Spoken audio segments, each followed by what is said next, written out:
Rumors going all over town. Can't keep my name out the mouth these days. Yeah, they say I live too fast to settle down. Truth is, I just ain't about these games they all play. Wanna find something stronger than whiskey. And oh, I've tried, but every time I feel to kiss me, I keep coming up empty, yeah.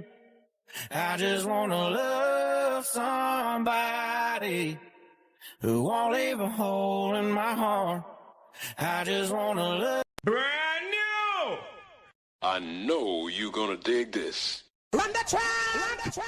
Run the track! Run the track! That's what I've been dreaming about. A really good score, you know what I mean? And I'm gonna party. Ooh.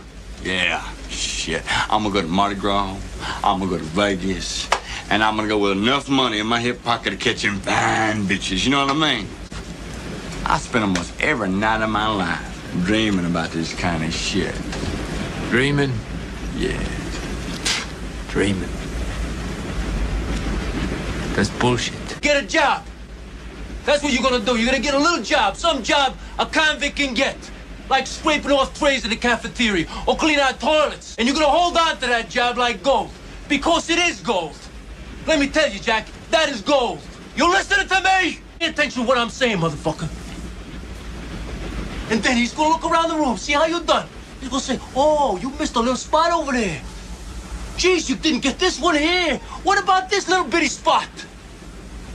And you're gonna suck all that paint inside you, and you're gonna clean that spot. And on Friday, you pick up your paycheck.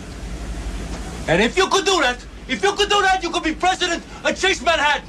Not me, man. I wouldn't do that kind of shit. I'd rather be in fucking jail. Could you do that kind of shit? I wish I could.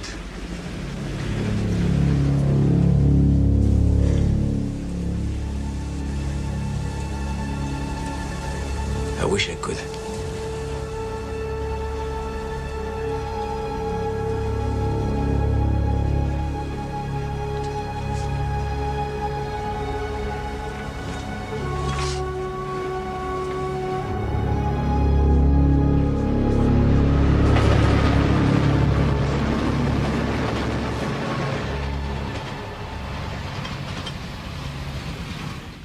Ladies and gentlemen, we do thank you very much for your attention, and now we invite you to sit back, relax, and enjoy the takeoff. The captain has made Open up the door in the back of my mind. I'm still overseas, a bird in a cage. What'd you think of Higgins on the J.F.K. show last night? Did you guys hear Higgins? He said he's a decorated dude. We love you. Hey man, what's up guys? Kevin from South Boston. But I'm so blue. I'd like to mean it when I say I'm over you, but it's still not true. And I'm still so blue. I thought we were the same, birds of a feather. Now I'm ashamed I told you a lie. Désolé mon amour, I'm trying my best, don't know what's in store. Open up the door in the back of my mind. I'm still overseas, a bird in a cage. Thought you were made for me. I tried, but it's still not true. Michael Proctor could have written text messages that he didn't know would go public that he regrets sending. That does not nullify the evidence that says that Johnny was hit by a weapon.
What up? What up? What up? What up? What up? What up? Yes. How we doing out there tonight? Could have been anywhere in the world, but you're here with me. Woo! And you know it's still free Karen Reed every day, all day. Yeah, yeah, yeah. Come on. Yeah. Everybody throw your one up. If you want to see Karen Reed free from this bullshit, throw that one up. Let's go. Woo! Feeling real good tonight. You already know. Yes. Got the ones. Brooklyn.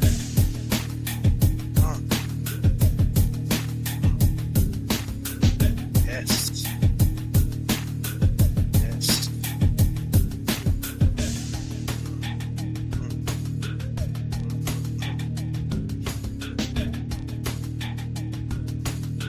Right? Right?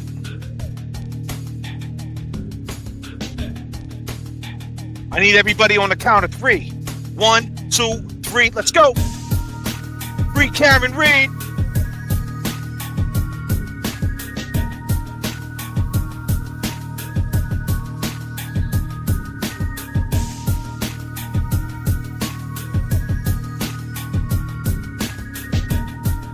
Yeah. 244 people up in the chat. Woo! CC. How we doing? Peace. Keep them ones coming. Throw them ones up for one love. One love to Karen Reed if you out there watching. I go by the name of J.F.K.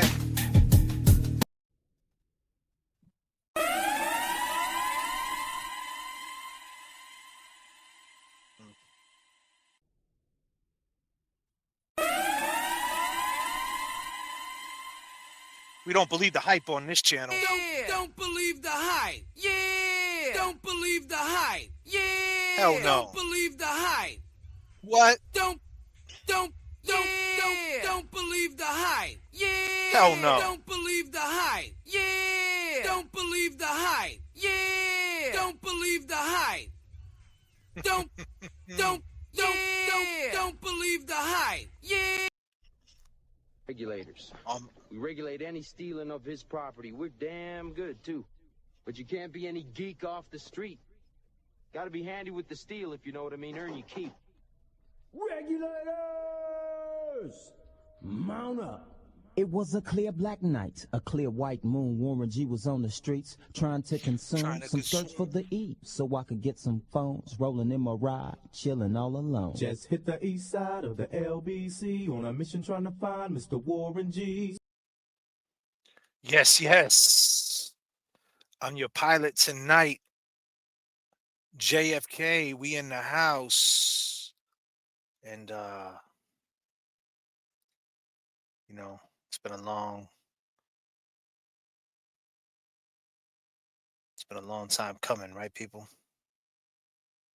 This whole Karen Reed thing is crazy.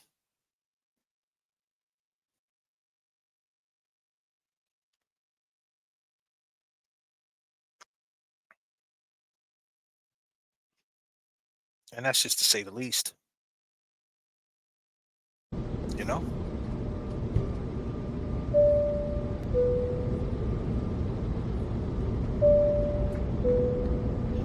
I need everybody strap in. Ladies and gentlemen, we do thank you very much for your attention, and now we invite you to sit back, relax, and enjoy the takeoff. The captain has made tower communications available, so if you'd like to monitor the air traffic system, you'll find that on Channel 9, and you're On Channel 9, you may find that. We flying high tonight. $9.99 already to help with the goal. Nothing but love for you guys. Nothing but love for you, too. How we doing, chat? Hey, JFK. Hey, chat. Disclaimer. You already know. Jerry Berry. What's up, Jerry Berry? How you doing, Jerry Berry? Ready, Captain? Is James serving the beverages? Well, I don't know if James going to make this flight tonight. He might be He might be a little bit under the weather, so to speak. But you know your boy got you. JFK's in the house tonight, and I'm looking for that boom of love. Yeah. Got a nice packed flight so far, 275 people. But you know, I've been going over the witnesses. And you know, this case always came down to common sense and reasonable doubt. We had Nick Rocco up here the other night. If anybody's seen the short that I just put up, I put it up on Twitter. Put it in the Karen Reed group. Hopefully they post it. Put it on the short on my YouTube. And he had a lot to say. It's just common sense. A lot of people got a lot to say about this case. And Karen's one of them, right? Like, this is what she said when she was at the party. This is what Karen Reed said. Everybody, I need you to listen. This is audio. Just take a listen. And you keep me going, and I feel like this is my purpose, and it's more important than anything I did in my prior life. And I'm not the first person this has happened to.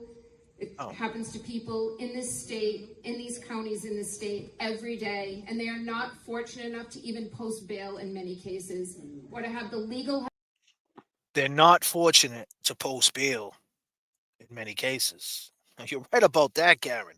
You know, a guilty person wouldn't say this. A guilty person wouldn't say, this is my cause. You just wouldn't. It just wouldn't happen. Be clear. It's common sense. She's in this to win this. Kind of cliche, right? But it's the truth. Help, or the media help that I have, or the family possibly that I have. So although I've been... Let me rephrase that. We're in this to win this. All of us.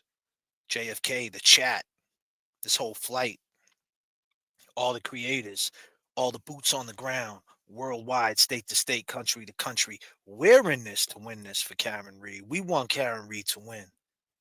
And all the people who don't believe, I just came here to give you common sense. That's all I've been giving you. I took you to the waterfall. Why is everybody lying? You seen the header of this video? Why is everybody lying? Very unlucky. I feel like the most fortunate person in the world, and that is in no small part to the people, due to the people in this room. And I thank you, and I love you for it. And I will be as strong for as long as it takes. I will be as strong as long as it takes. We're seeing this through to the absolute end. And and you keep me going, and I feel like this is my purpose, and it's more important than anything I did in my prior life. And that's real. You can't fake that. It's more important than anything I did in my prior life. You can't fake that. You just can't fake that. That's a hell of a soundbite, no? Hank, you gonna play that in court, Hank? Huh, Hank? You gonna play that, Hank? Or you want to play that bullshit? We know you kind, Hank. We know what you want to play. You want to play that garbage.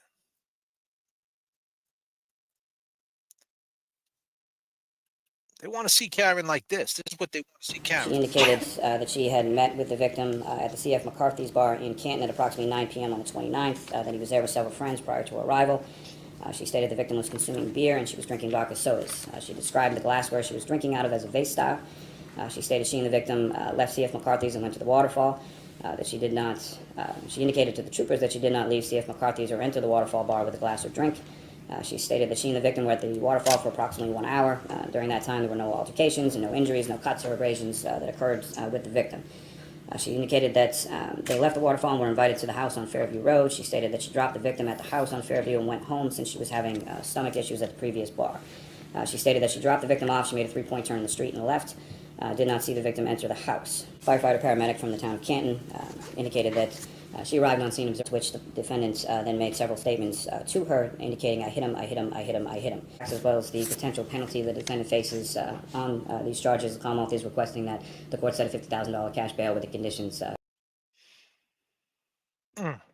That's how you want to see her, huh? You want to see Karen cuffed up. That's what you want to see, Hank. You know, that's a bail hearing, Paul. I say that to Paul O'Keefe. That's a bail hearing.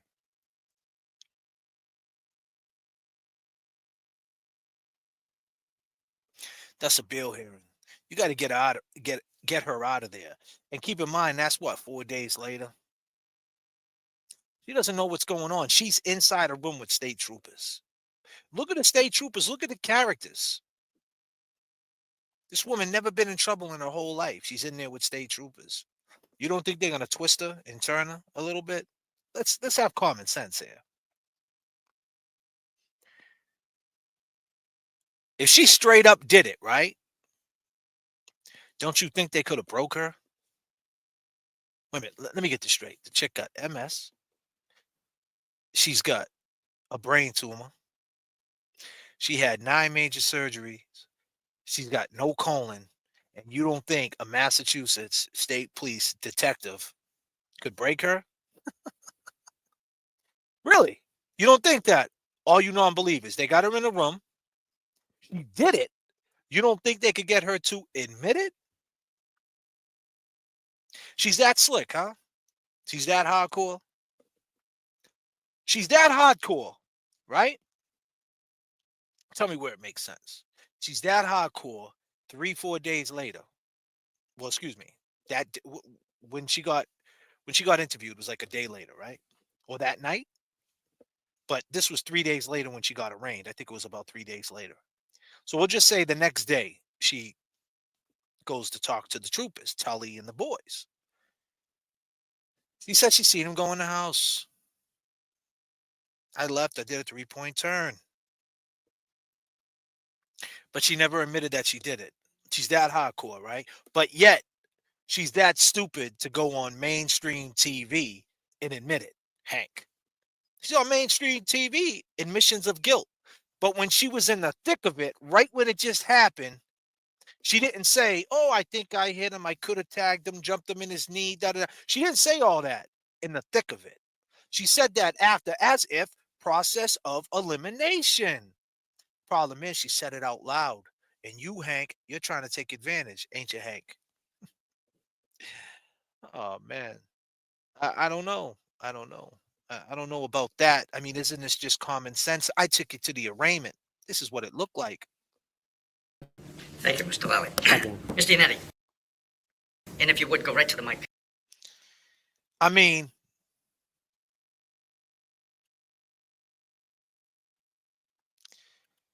it's just so ugly to see. Look at her, stressed out, doesn't even know what's going on, has no idea what's going on right now. You know, she has an indication that she's already locked up. She's already been in the holding cell. You got Iannetti downstairs. What exactly happened, Karen? Tell me where you work and what did you do? And today I'm just going to try to get you a bail. That's all I'm going to do. Paul, that's all he was trying to do. I'm going to get you a bail because I want you to get the fuck out of these cuffs. Paul, did you ever think that she was downstairs in a holding tank, cuffed and stuffed, and it goes step by step in the court of law? Thank you, Sherry D. Just on my B-boy shit, that's all. Did you ever think that it goes step by step, Paul? It's a bail hearing. She's already in handcuffs. She's already got you. We seen her walk from the state trooper vehicle into the courthouse, Stoughton District Court. We seen that, didn't we? You didn't see that, Paul? You were there. He's trying to get her out of them cuffs. That's all. He's got to say whatever he's got to say. That shit has nothing to do with trial issues. It's a bail hearing. You still want to hold on to it that it was a tragic accident and there was no intent. What do you think she was doing downstairs in that holding tank? She probably was all over the place. And poetic justice. Iannetti, was there 42 pieces of taillight? Did you see a 6'2" man? Was you ever in a hot tub with somebody? The poetic guy. You seen him on the stand work his magic. You don't think he was sussing the situation out? Higgins? To see if she was a liar? When he seen her passion and seen her tripping up with her words, he probably said, Karen, You got to calm the fuck down. Yannetti, are you out there? Are you watching? Am I on point? Probably told her to calm the fuck down. Let me get you a bail and get you up out of here, Paul. That's what they did. Because he didn't want to see her like this. Thank you, Ron. Grew up in Taunton, Massachusetts. She's a graduate of Coyle Cassidy High School in 1998. And when it came time to go to college, she stayed in Massachusetts and went to Bentley College. She graduated with a Bachelor of Science in Finance in 2003. And since then has worked in the financial sector. And in fact, she's been at a very large, well-known financial company since 2007, where she's currently an equity analyst. In addition, she's an adjunct professor at a Massachusetts university as well, and she's been there since 2008. Had multiple serious illnesses diagnosed, beginning in 2005 with colitis, which ultimately led to her colon being completely removed in 2000.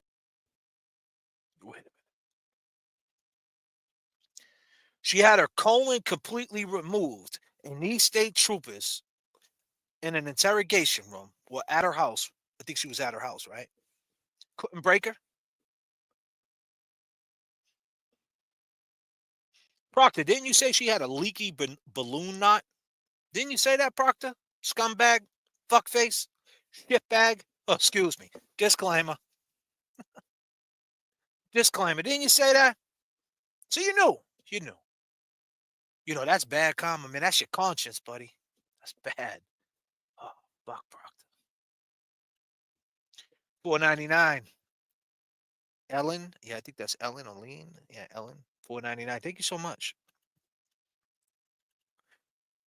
Rockshaw, Paul knows Karen paid Paul's bail for him. I know. We know. And if you didn't know, now you know. Thank you, Rockshaw. Appreciate that, my man. Or woman. Appreciate that.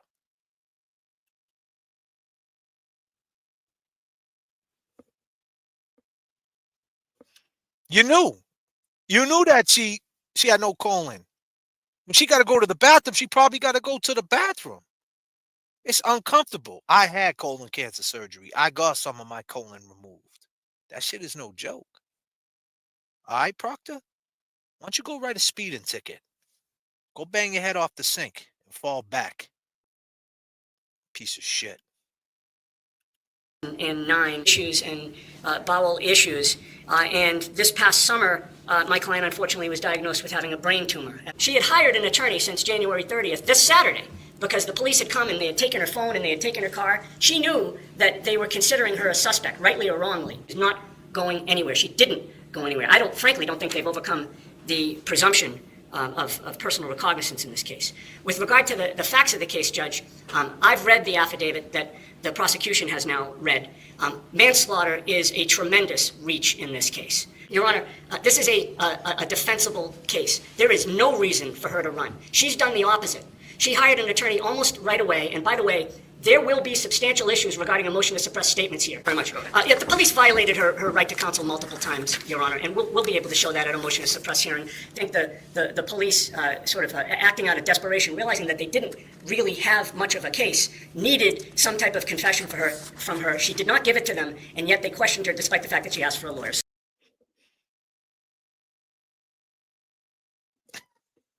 He was saying it right then and there, Paul.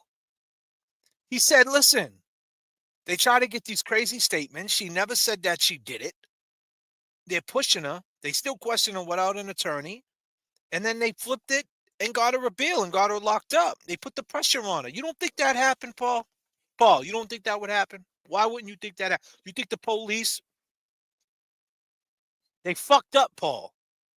On your brother, a Boston police officer is down in front of 34 Fairview, and they left within 2 hours. They never went in the house and questioned anybody, right? The woman who showed up, Jen McCabe, her sister was in the house, knows her brother-in-law is a first responder, but yet, strike that, Paul. She doesn't run in the house to see if her sister's okay. She just found her friend, your brother, John O'Keefe, on the ground, a Boston cop. Meaning that if shit went down in that house, it could have been crazy because he's a cop and he knows how to handle himself. And the brother-in-law is a cop. And she just tried to call her sister and she didn't pick up, allegedly. Right? But she doesn't go in the house. Why is that? She doesn't want to know if her sister's okay, and her niece and her nephew and the dog and the people that was there the night before. She don't want to know. She don't want to know. Why don't she want to know, Paul? Oh, and the cops didn't question anybody in that house. Oh, and by the way, Paul, they didn't show up to the funeral.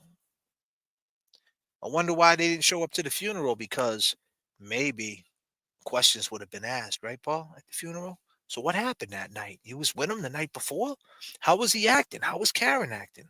All the questions we're asking now, live, they would have been asking in the thick of it.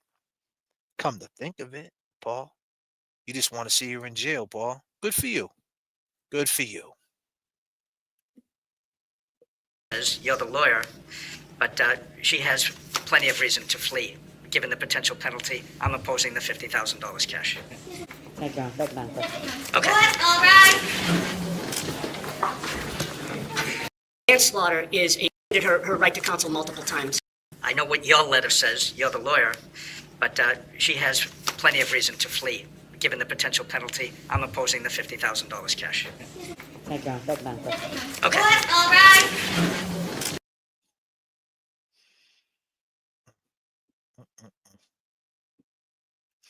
That's what you want to see, huh, Hank? Paul, you want to see her go back down into that bullpen? You don't ever want to see her come back up, huh? That's where you want her. That's where the non-believers want her. You just want to see her in jail. What is up with that? You guys just want to see her in jail. What's up with that? You just want to see her locked up, huh? You guys are solid, huh? Same dudes at Dunkin' Donuts talking every day. And the girls at Dunkin' Donuts, wah, wah, wah, wah. Your baby's fathers are probably locked up. They got probation surrenders and all that. And they want to see her locked up. Does that make any sense? I don't understand. You just want to see her locked the fuck up. I just don't get it. And y'all don't even know the fact. Like, they messed up. They should have went in the house. They should have interrogated everybody. Let's just do this. Let's make it simple. Let's take every one of them. Brian Albert, Higgins. Now, we already doing it in trial. I get that. But let's put them in a room right now, an interrogation room right now. And let's have an FBI agent and the best interrogators interrogate them again on film. And let's watch it. You never did that. Imagine if they would have. Why didn't they do that? Why? Let's ask Lank. Lank knows. Lank, you there, buddy? Lank, where you at? Pull up some Lank audio. Some Lank audio. It's so crazy.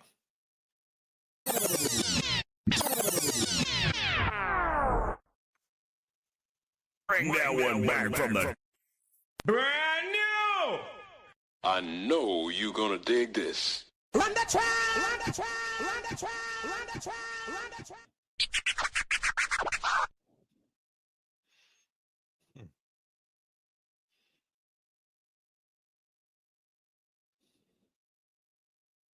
It's crazy times we're living in.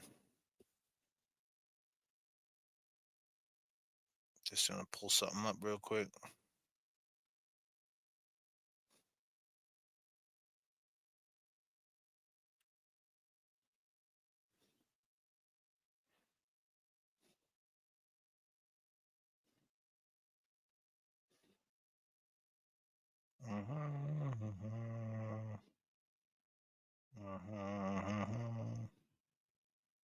Lank. Sergeant You Lank. said, quote, I'm not sure if he's been in a fight or whatever. Our medics don't believe he's going to make it. Correct. End quote. Sergeant Lank, you never saw John O'Keefe's body, correct? Correct. So somebody disclosed to you that it appeared that he had been in a, quote, fight or whatever, at least at that point. That was your thought. No. And what made you say, well, you didn't say to dispatch, Thank you, Elaine. Appears to have been shot. Ellen. Correct? Correct. You didn't say it appeared he'd been stabbed. No. He had been strangled. No. You didn't say it appeared he'd been hit by a car. Correct. You said it appeared that he'd been in a fight or whatever. Correct? I stated that he had some trauma to his head, and I said, I don't know if he has been in a fight, and then I believe I described it as I don't remember my exact terminology, but it was a crazy scene. Chaotic scene? Crazy scene, possibly. I don't recall my exact words, something to that effect. But you do recall your exact words to dispatch being, I don't know if he's been in a fight or whatever. Correct. Okay. I want to talk about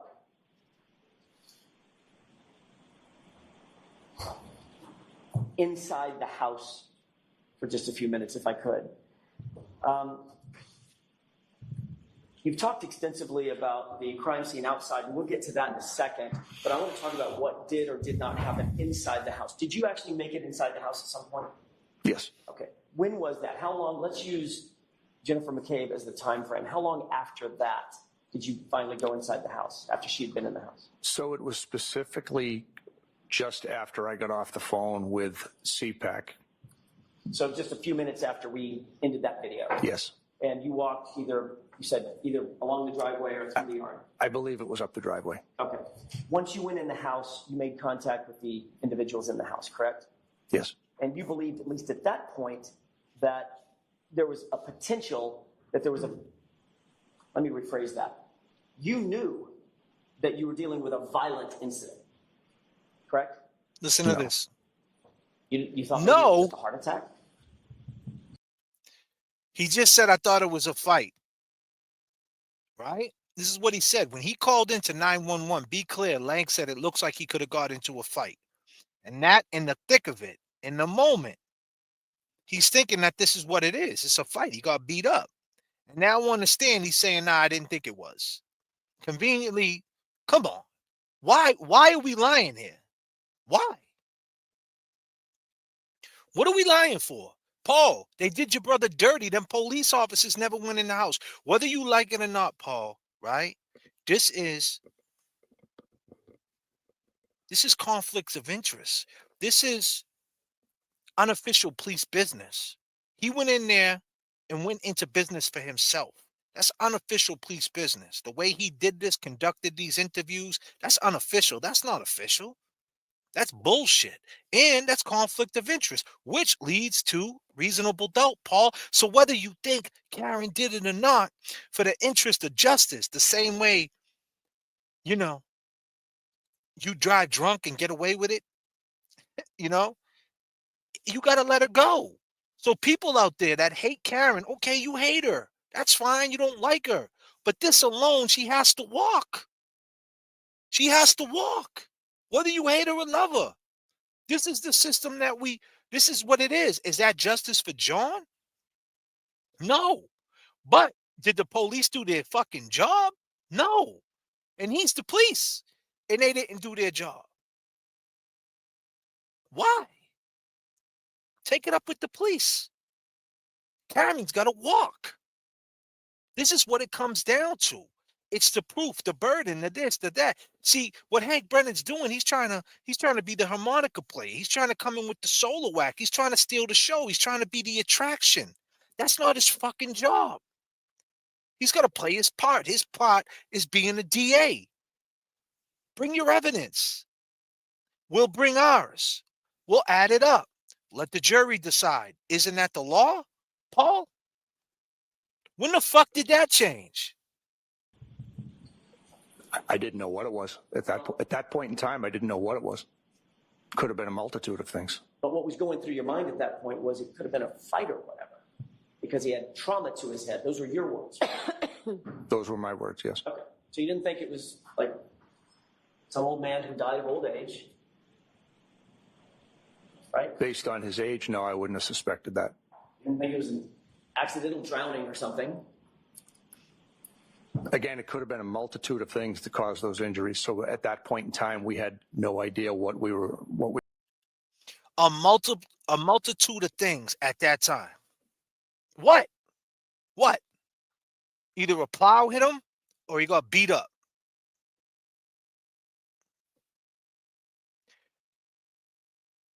That's it. You're saying a multitude of things. What? His head's cracked open. He's got big black eyes. He's been out in the fucking cold. What's the multitude of things?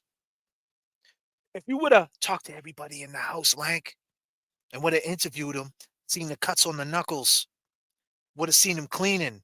You see, and that's the crazy thing about this, Lank. You're a cop. You're a sergeant. You know they're guilty. When you went in that house, my brother, you sensed the guilt. You sensed the issues. You know what you sensed. It don't take a fucking rocket science to feel the energy. Sometimes you don't have to say anything. All you got to do is feel the energy.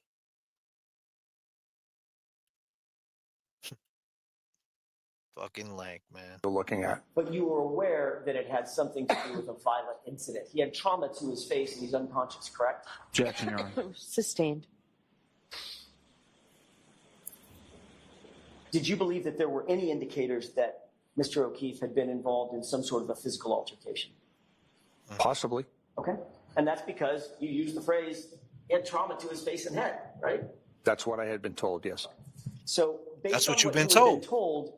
You knew that there was a person laying out unconscious just outside a residence that may have been involved in a physical altercation. That's fair. It's a possibility, yes. But again, there were a multitude of things that were going through my head as possibilities. I just seen someone ask, is it just supposed to be audio? Yes, it's just audio. We're doing it old school. We're on the fucking radio. We're listening to the audio. We already know what he looks like. Doing it different. Let's just listen. Let's listen. It could have been a bunch of things. Hank, in the thick of it, in the midst of this shit, this is what you thought. No, man, you were lazy. And you were told to stand down. That's a fact. Why are they all lying? Why are they all lying? Why? The other side, people doing videos and making Karen out to be a psycho. Man, she's got to be a real good psycho, man. See, we talk about the conspiracy of people in this conspiracy, but it's not a conspiracy. We've seen a trial. The conspiracy is old news. We've seen the trial. We know what it is. We're not stupid. Be clear. But they always say there's just way too many people in the conspiracy not to crack. But why didn't Karen crack? She got every reason to crack. A brain tumor. No colon. Lost her man. Lost the family. She was taking care of these kids. She loved them kids. Known as a cop killer. Went on these stations. Did everything to try to clear her name. But yet, these people never went on any platform. Why are they lying? Oh, wait a minute. Higgins went on a platform. He came on the J.F.K. show. But he didn't say he was Higgins. He said he was Kevin from South Boston. And I was wrong. And when it comes out that she did it. Oh, because the fix is in? Is that what it is? Lank, talk to him. The premier possibilities, right? I wouldn't say it's premier. It was one of the possibilities. And it's logical to believe that if a fight had occurred, very well may have started inside the residence 30 feet away. Excuse me. Objection, Your Honor. Sustained. You said, quote, I'm not sure if he's been in a fight or whatever. Our medics don't believe he's going to make it. Correct. End quote. Sergeant Lank, you never saw John O'Keefe's body. He said on that 911 on the dispatch, it looks like he's been in a fight or something, and we don't know if he's going to make it. That's what he said in the thick of it. But now I understand he's saying, well, you know, could have been something else. Come on, man. Why are they lying? Why are they lying? I'm just trying to talk about common sense. Common sense. I took you back to the bail hearing. Replay crew. If you just jumped in, I love you too. I took you back to the first initial arraignment. Steps. You get arraigned. You're already cuffed up. You're already cuffed up. They're not going to let you talk about what you did or what you didn't do. They want to hear why you should get released without a bail or a personal. They want to know. On a bail or a personal, excuse me. That's all they want to know. What's the reason? Where you work? Are you a flight risk? That's it. They want to hear it's just basically a little bit of the facts. The dude reads the police report, the DA. You read your little summary of what you know from your client, and your move is to get you the fuck up out of there. It has nothing to do with trial issues. So Paul O'Keefe, all you non-believers out there, get over it. Because if you get cuffed and stuff tomorrow, meaning arrested, pulled, and your freedom taken away, that's how your arraignment's going to go. So hopefully you got a bio. You got somewhere that you work at. You got family members. You got people in the audience. You got bail money in your back pocket. Hopefully you have a lawyer like Yannetti that can be poetic and get you the fuck up out of there. That's reality. But y'all want to live in the fiction world, right? The other side. This would never happen to you. This doesn't happen. Sean Ellis, never happened. Charles Stewart, never happened. Whitey Bulger, never happened. Birchmore, never happened. Go down the line. Delusional. Correct. So somebody disclosed to you that it appeared that he had been in a, quote, fight or whatever, at least at that point. That was your thought. No. And what made you say, well, you didn't say to dispatch, the victim appears to have been shot, correct? Correct. You didn't say it appeared he'd been stabbed? No. He had been strangled? No. You didn't say it appeared he'd been hit by a car? Correct. You said it appeared that he'd been in a fight or whatever, correct? I stated that he had some trauma to his head, and I said, I don't know if he has been in a fight, and then I believe I described it as I don't remember my exact terminology, but it was a crazy scene. Chaotic scene? Possibly. I don't recall my... Bullshit. Bullshit, Lank. Why are they all lying, people? Seaside's up in here? Where you at, Seaside?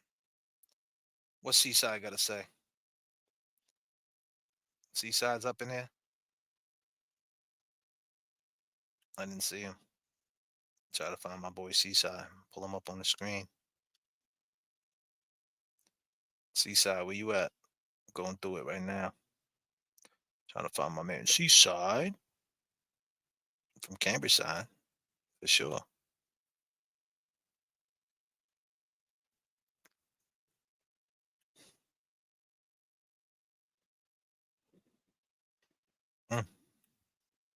Why they all lying, Seaside? Seaside, why they all lying, man? Seaside, where you at? Why they all lying, brother? You know. Why they all lying?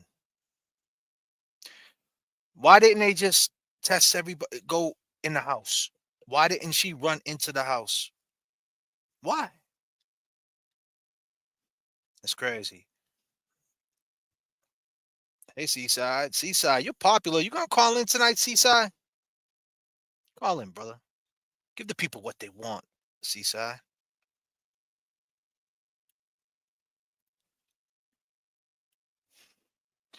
Thank you, J.F.K, for the detailed review. So handsome in your red hat. Well, thank you. Why? Why are they lying?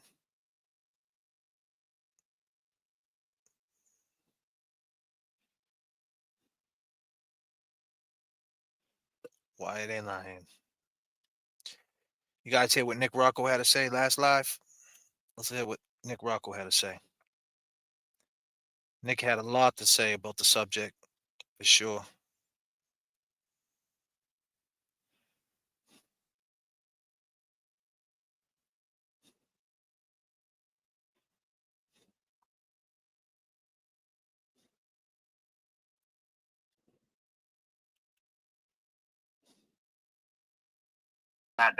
That gets me really thinking, because the only people that placed the Jeep there is Jen McCabe and Matt McCabe and Brian Higgins, right?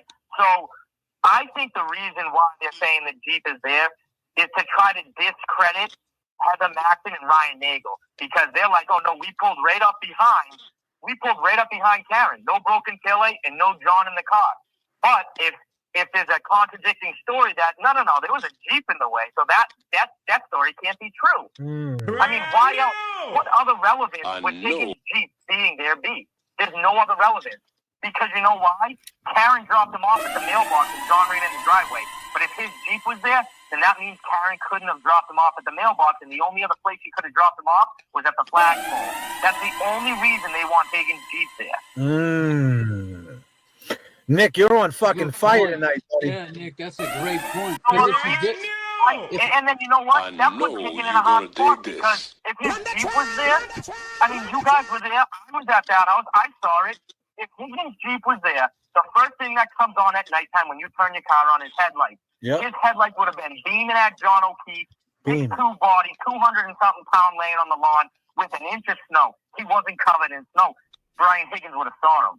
Unless it's Brian Higgins going to admit he was blackout drunk driving and he don't remember another cop driving drunk. Right. And you're absolutely right. And here's another thing. What time did Higgins say he left 34 Fairview? 1 a.m. Do you remember? 1 a.m. What time? 1. Yeah, well, and where did he go after that? Said he went to the police station. 5 minutes down the road, right? Meaning he would have got there no later than 1:10. Right. Well, that's going to come up alive. Ooh. Okay, so Higgins is wrong, huh? I mean, you wrong, Higgins. You wrong. You got some breaking news. Hey, hold on. We got to talk to Higgins. Higgins, you know you're watching Kevin from South Boston. That's going to come out alive. Wow. Here's one other thing, right? Higgins testified that he went to CPW before he went to the waterfall. If you knew a snowstorm was coming and you knew you had to move vehicles, why wouldn't you do it before you go out? Bingo. Why would you do it? Why would you do it after, he claimed 1 a.m? Why would you do it at 1 a.m. when it's snowing out and you've had a few drinks? Why would you do it then? Going to move government official vehicles drunk. Why would you do that? You know why? He didn't do it.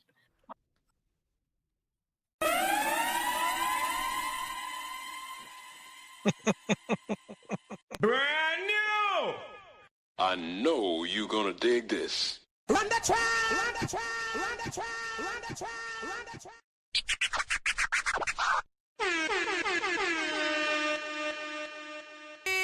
Don't believe the hype. Yeah. Don't believe the hype. Don't believe the hype. Yeah. Don't believe the hype. Don't believe the. Fuck no. We ain't believing a fucking words you guys are saying. Are you shitting me? Put them ones back up. Free Karen Reed. Let's go.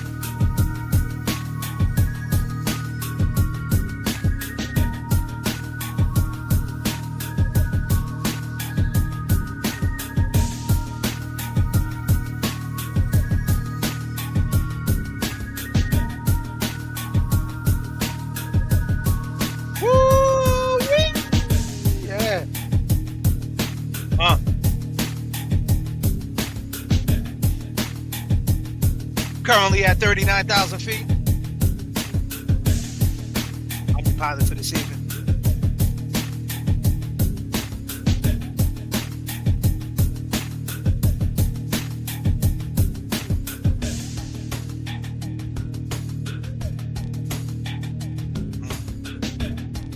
A really good score.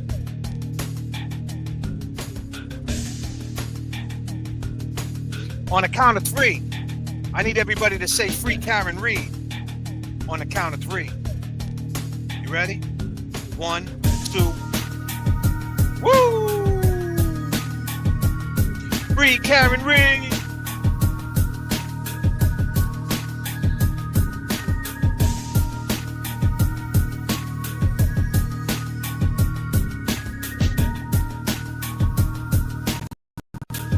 Eastern. P.S. The J.F.K. show was fire. Yeah, I love the JFK show.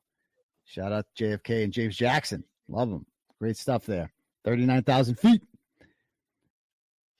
Yes. Could have been anywhere in the world, but you're here with me.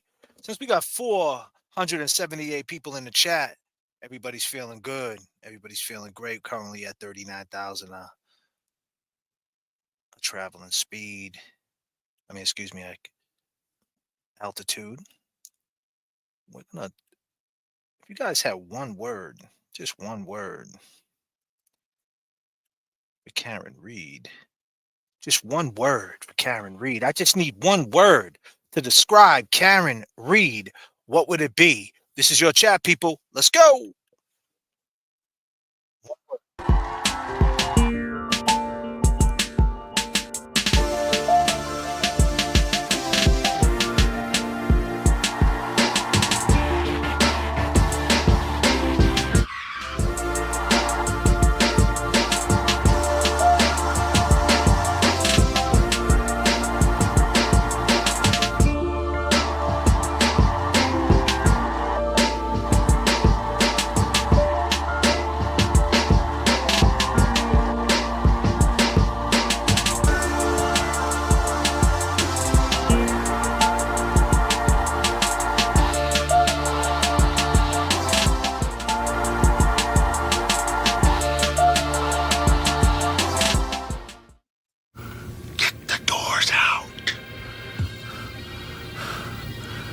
Kick the cockpit door down. I am not the chosen one that you speak of. I am not.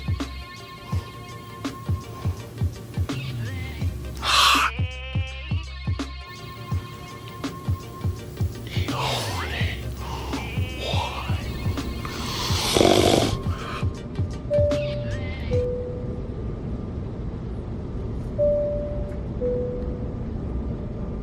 Everybody grab your drinks. Currently cruising 39,000.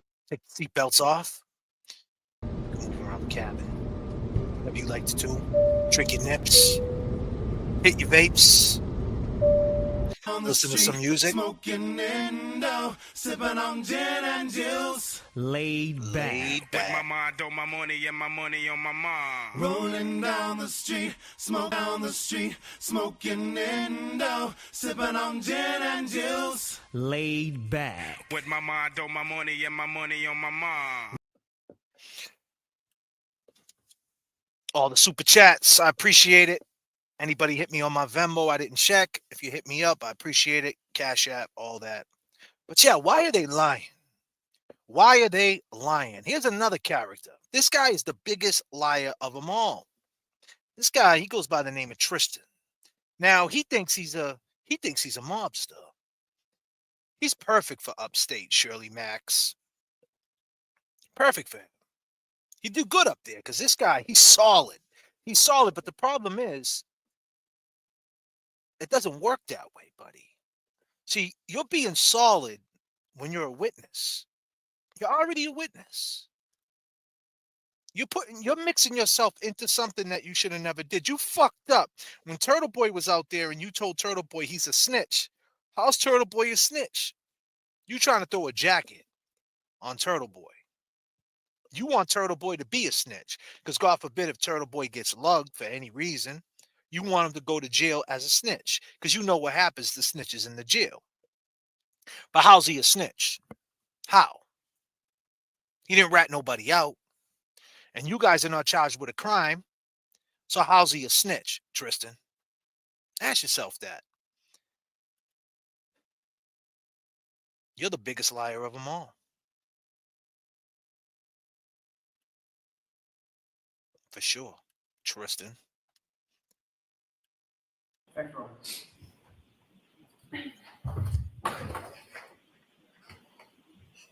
Morning, sir. Good morning.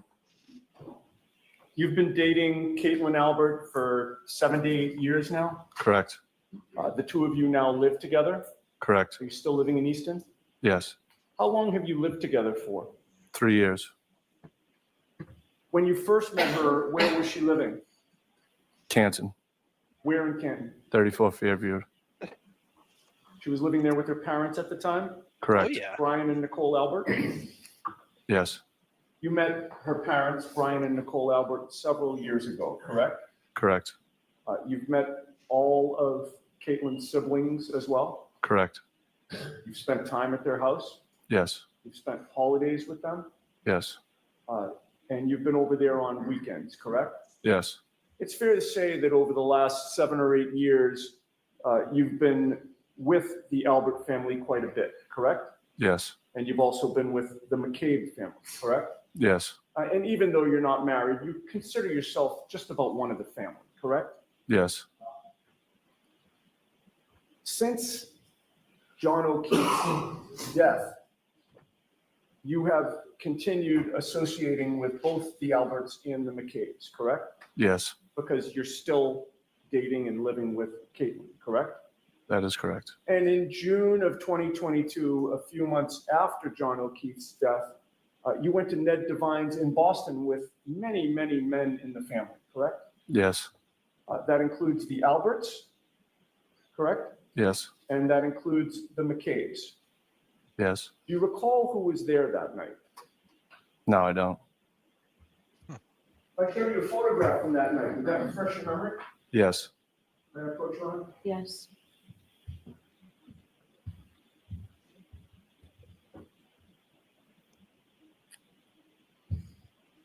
Why does this guy need to be reminded?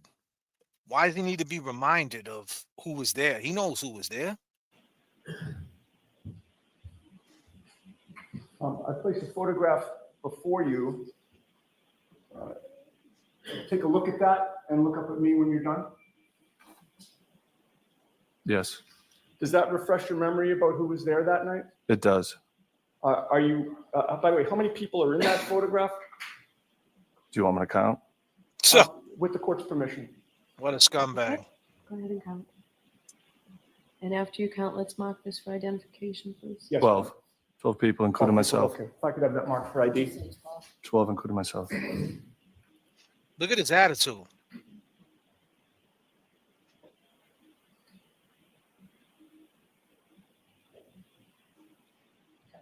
Z for identification. Thank you.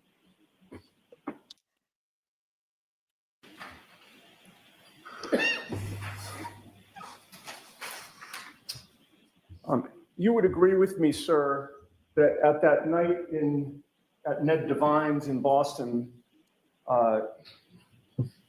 everybody there was, except for you, was either an Albert or a McCabe? Yes, that's correct. And the photo that you or somebody decided to take was all of you with your fists clenched, correct? Objection. Wow. Sustained. Look at you, Tristin. Did you clench your fists that night? Did you, buddy? Objection.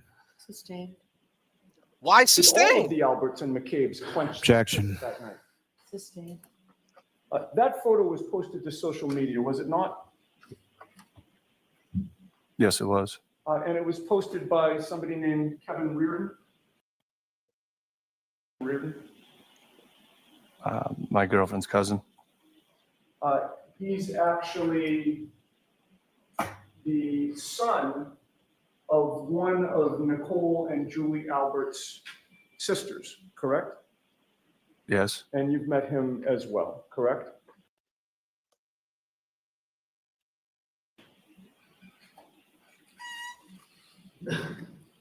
And do you recall the date that that photograph was posted to social media? When was that? No, I don't. I showed you Z for identification again. Would that refresh your memory? Oh, Yes. what's up with that, huh, buddy? Touching your nose. You're pissed that that photograph ever came out, huh? That sucks. And Put you right in the midst of I'll it. take it back from you. You've had a chance to look at it. Yeah. He's a big kid, though. Having reviewed Z for identification, does that refresh your memory as to the date of the posting of that photograph? Yes. Were you aware at that time that, and by the way, what date was it? You just showed me. I know, and I'm What a asking you sucker. to tell the jury. It's June 5th. It was dated. Of 2022? Yeah.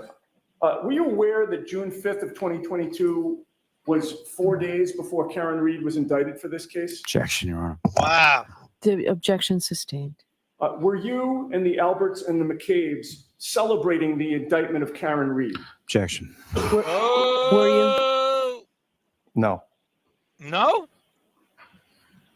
No, Tristin? Thank you. Wow. Yes. That's crazy. That's crazy. You've never testified before any grand jury regarding this case, correct? I haven't. You've never testified previously in any hearing regarding this case, correct? I haven't. You were at 34 Fairview Road in Canton at 1:45 in the morning or about 1:45 on January 29th of 2022, correct? I don't remember the time. Of course you don't remember. Was it wildly different than 1:45 in the morning, or was it somewhat close to that? I'm not going to make up a time. I don't remember. Was it 9 p.m. on the 28th? I don't remember times. So if I asked you if you were there to pick up your girlfriend Caitlin at 9 p.m. on January 28th, you couldn't say if that's true or false? No, because I'm not making up a time. No? Why not? Okay, so it could have been 9 p.m. that you were there, not 1:45 in the morning. I didn't say that. Well, you've just said that you can't rule out that it was actually 9 p.m. on the 28th, didn't you? Objection, Your Honor. Can you answer that? Did you say that? I didn't say anything. I don't remember a time. No, I understand. So I'm not going to make up a time. Hold on. Only one person can speak at a time. I don't, it could have been later, could have been earlier. I don't know a time. Right, but it couldn't have been 9 p.m. on January 28th. Could it have been? I don't know. Why not, buddy? Okay. What time were you at the waterfall? What's up with your nose, pal? I don't remember. What? Were you at the waterfall? Yes, I was. Why are they lying? On what date? The 28th. Was it in the morning? It was at nighttime. It was at night, okay. What time did you leave the waterfall? I don't remember. You can't hide. Did you leave at 5 p.m.? I don't remember. Gonna find you. Could have been 5 in the morning. I don't know. I'm gonna find you. You can't hide. I'm gonna find Leaving aside what time it was. You can't. Or strike that. Will you testify that you were at 34 Fairview Road on January 29th after midnight? I don't remember a time. Okay. HoneyBook is a complete client flow management platform.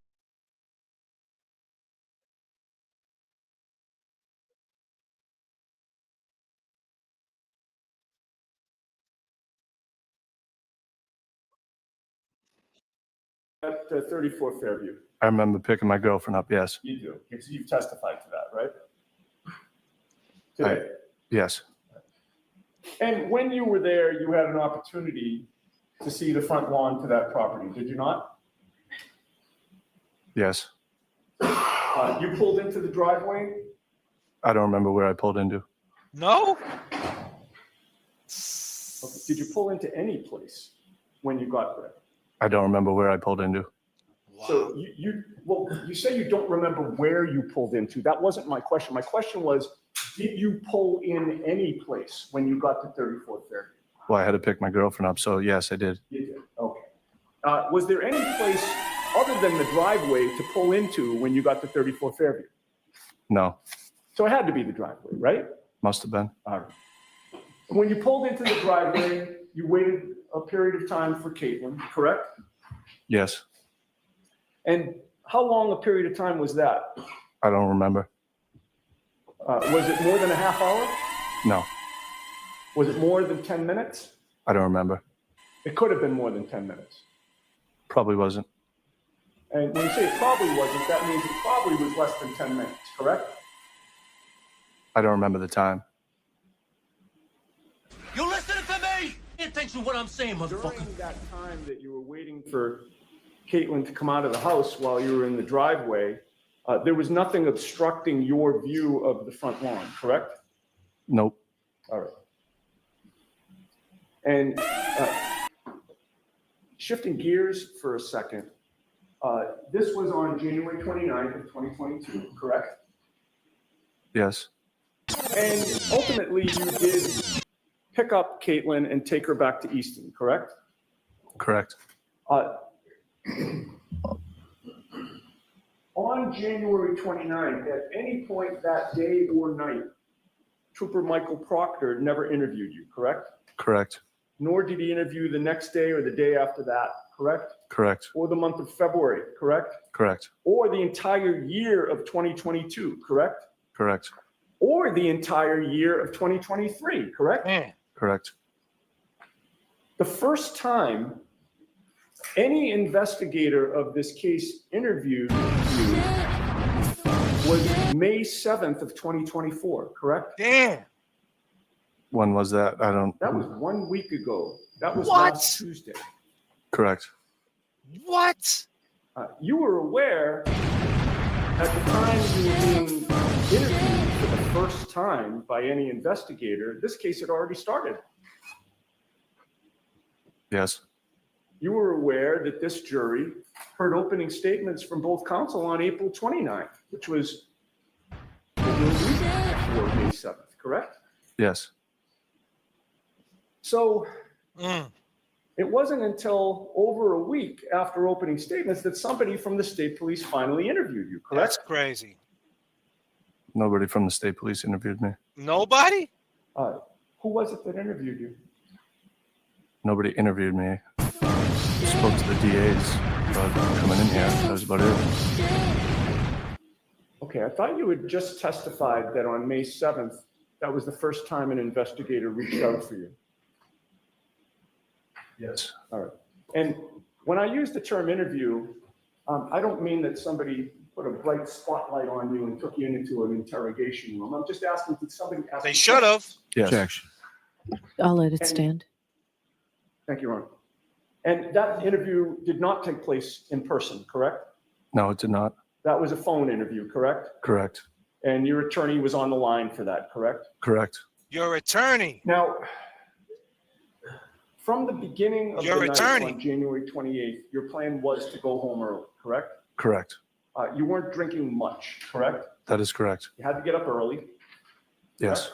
And it actually was really early. It could have been as early as 3 a.m., correct? Correct. So from the beginning, you knew that you weren't going to get much sleep, correct? Yes. And if you were going to get any sleep, you couldn't stay at the waterfall all night, correct? That is correct. So you left early. Yes. That's and right. you planned to go home, get whatever rest or sleep you could get, and then wait for the call to go out plowing, correct? That is correct.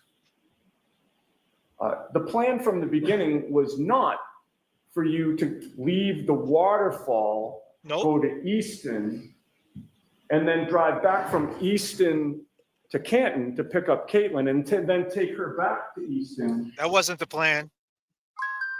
That's the fucking plan. You know that. You know that wasn't the plan. You know it wasn't the plan. No, of course it wasn't. So I apologize, Ron. I withdraw that comment. Up with your nose, buddy. But the plan changed, correct? Plan changed. And that was because you heard from your girlfriend, Caitlin, correct? Yes. And I'm going to ask you a question and hope I get today. an answer. Thank Do you recall what time it was that she contacted you? No, I don't recall. Oh, you don't recall? Did anybody instruct you not to talk about any times that anything happened? Absolutely not. How did she get contact with that? Via text, via phone. And you were in Easton when she did that, correct? Yes. She was at 34 Fairview? Yes. And by the way, the snowstorm was no surprise to you that night, right? No. I mean, that's why you were waiting to plow, what's up with correct? your face, Yes. buddy? That snowstorm had been forecast. Yes. Yes. And it had started snowing by midnight, correct? I don't remember when it started snowing. Oh, you don't remember now? But for some reason, You're a plow driver. Caitlin now needed to get picked up before you went plowing, correct? Yes. That meant, despite the fact that you had to get up potentially at 3 a.m., you now had to make the trip back and forth between Canton and Easton a second time, correct? Yes.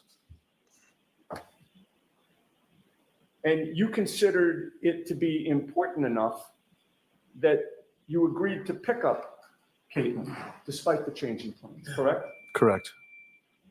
All right. Thank you, hate corruption. Now, when you pulled into that driveway, you at least temporarily parked in the driveway waiting for her, correct? Yes. What other cars were in the driveway at that time? I don't remember. What side of the driveway did you park on? I don't remember. You don't remember? After you parked, you texted Caitlin to tell her that you were there, correct? Yes. And you previously testified that you don't remember how long it took for her to come out of the house, correct? I don't remember. And I started to ask you, and I'll just finish that line of questioning. At that point, the front lawn of the house was to your left, correct? It would have been, yes. Right, and there were no obstructions between you and the front lawn block, correct? I wouldn't be staring at her grass, so no. What? Okay.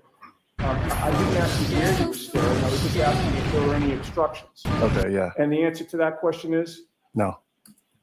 You wouldn't be staring at the grass. Was snow starting to accumulate at that time? Come on, Tristin. I don't remember. Do you recall if there was any snow on the ground? Yes, because I was driving cautiously.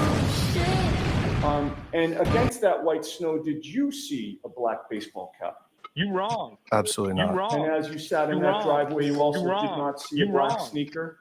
Absolutely not. And you also did not see 45 pieces of red plastic No. or even one piece? No. And you certainly did not see a 6'2" man on the lawn of your girlfriend's parents' home, correct? No, I did not. You saw nothing unusual in that front area of the lawn, correct? No, I did not. Caitlin got into the Jeep. Correct. The plan was for you to drive the Jeep back to Easton with her, correct? Yeah, Yes. of course. You backed out of the driveway, correct? And you turned the rear end of that car toward Thank you, hey, corruption. Cedar Crest, correct? Not towards Cedar Crest. I was going up the hill.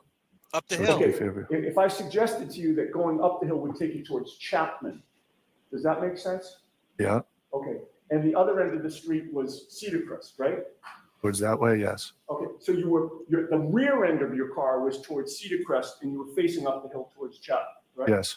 All right. That would have meant that you were driving your vehicle past really the entire length of Brian Albert's front lawn. Whoa! correct? Look at his face. And the front lawn would have been on Caitlin's side of the car, correct? Yes.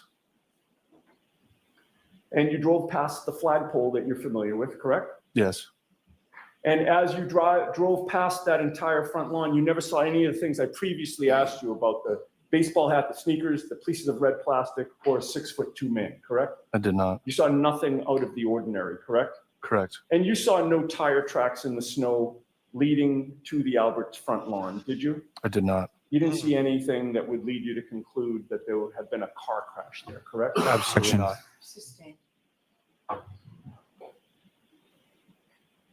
No further. Tristin, what's up, buddy? What's up, buddy? Tristin, how you doing, pal? You know something, Tristin? Wrong. You wrong. You wrong. You wrong. You wrong. You wrong. You wrong. You wrong. You wrong. You wrong. You're wrong, Tristin. You are wrong. You're rocking with the best. Break it off. If you didn't, You're rocking with the best. Tristin.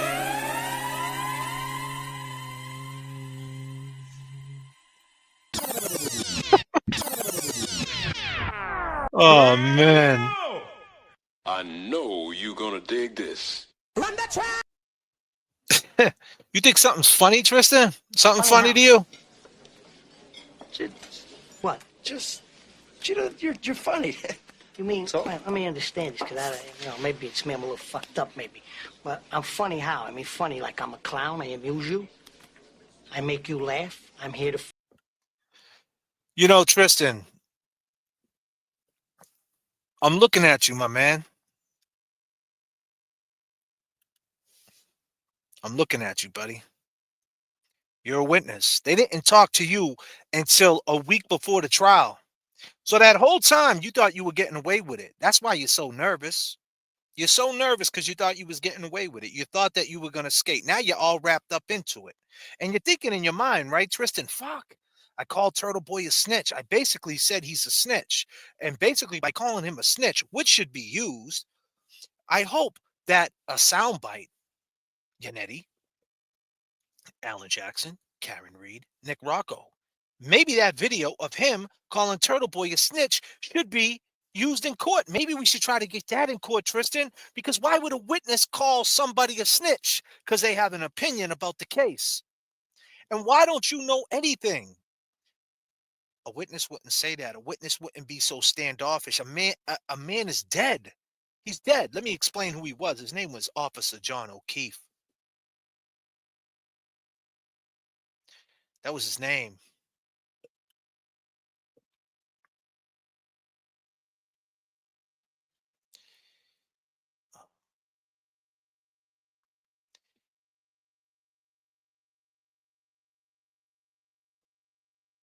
That was his name. Straight up, now tell me, buddy. Straight up, now tell me. Lost in a dream, don't know which way to go. If you were all that you seem, then baby I'm moving way too slow. I've been a fool before, wouldn't like to get my love caught in the slamming door. How about some information, please? Oh, straight up now tell me, do you really wanna love me forever? Oh, am I caught in a hit and run? Straight up now tell me, is it gonna be you and me forever?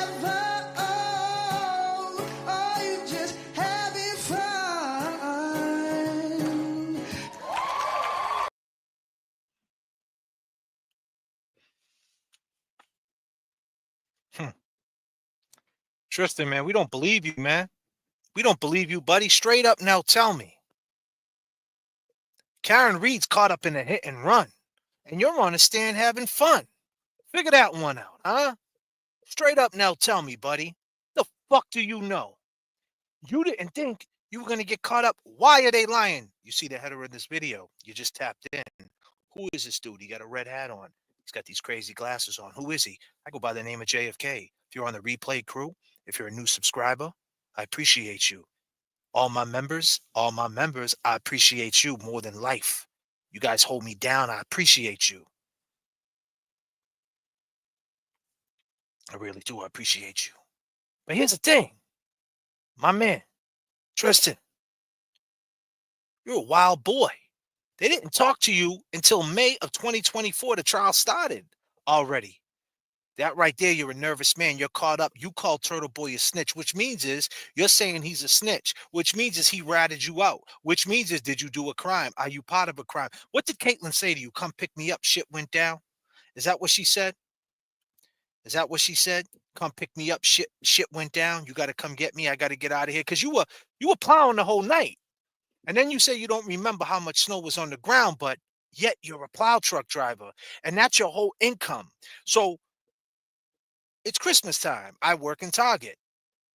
If I'm working in Target and it's Christmas time, I'm going to take an assessment of how many people are in the store. I'm going to look around. I'm going to say it's real busy. It's not busy. Today's a slow day. It's a fast day. I'm going to make a phone call to my boss. I need more people here for the rush. Everybody's going crazy, or it's slow. We don't need this many people. We hired people. We don't need this many people. The snow is no different than your people. The snow is no different than the rush. You need to know how much snow you have so you can make an assessment how many trucks need to be out. Do they even need you, Tristin? Because that was your side hustle, right? You pulled up at 1:45 a.m. to come get her, right? So you're looking at the snow. Your eyes is all over the snow. That's your money. That's your hustle. That's your grind. But you don't remember how much snow was there? Tristin, you're fucking lying. You're lying, buddy. You're lying.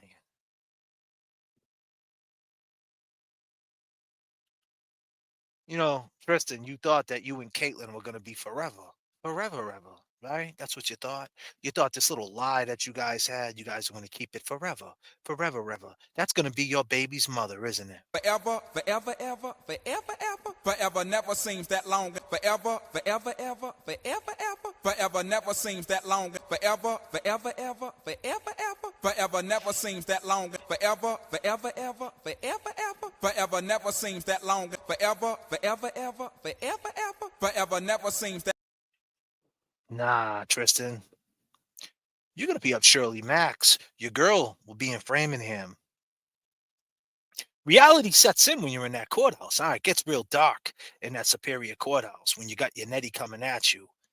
And Yannetti, you said you wasn't looking at the grass. Why? What? Who cares if you were looking at the grass? You guys didn't do anything. Fuck, I was looking at the grass. I didn't see nothing. What do you want me to say? I was looking around. I didn't see anything. I didn't do shit. I know nobody did anything. Why do you care? Why are you so defensive? Why are you standing up like it's a mob? People talk about the mob. If I didn't know any better, the mindless mob, I would assume that this is the mindless mob.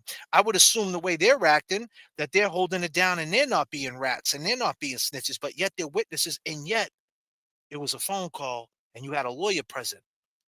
A phone call with a lawyer present. That shit is wild, man.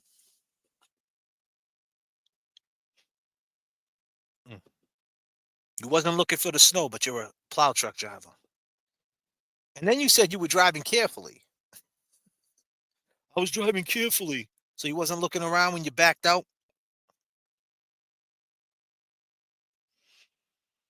The snow's your money. You wasn't looking around to see how much snow was there, but I wasn't looking at the grass. That's a lie, man. Like, why would you even say that? Why are you worried about saying that? Who told you to say that? Why are they lying, people?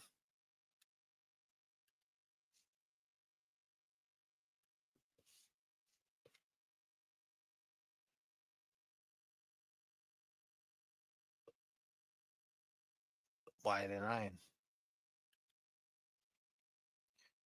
We heard it through the grapevine, though, didn't we? We heard it through the grapevine. You gotta do this again. Tristan. Tristan. You gotta do this again. You gotta do this again. Ask yourself.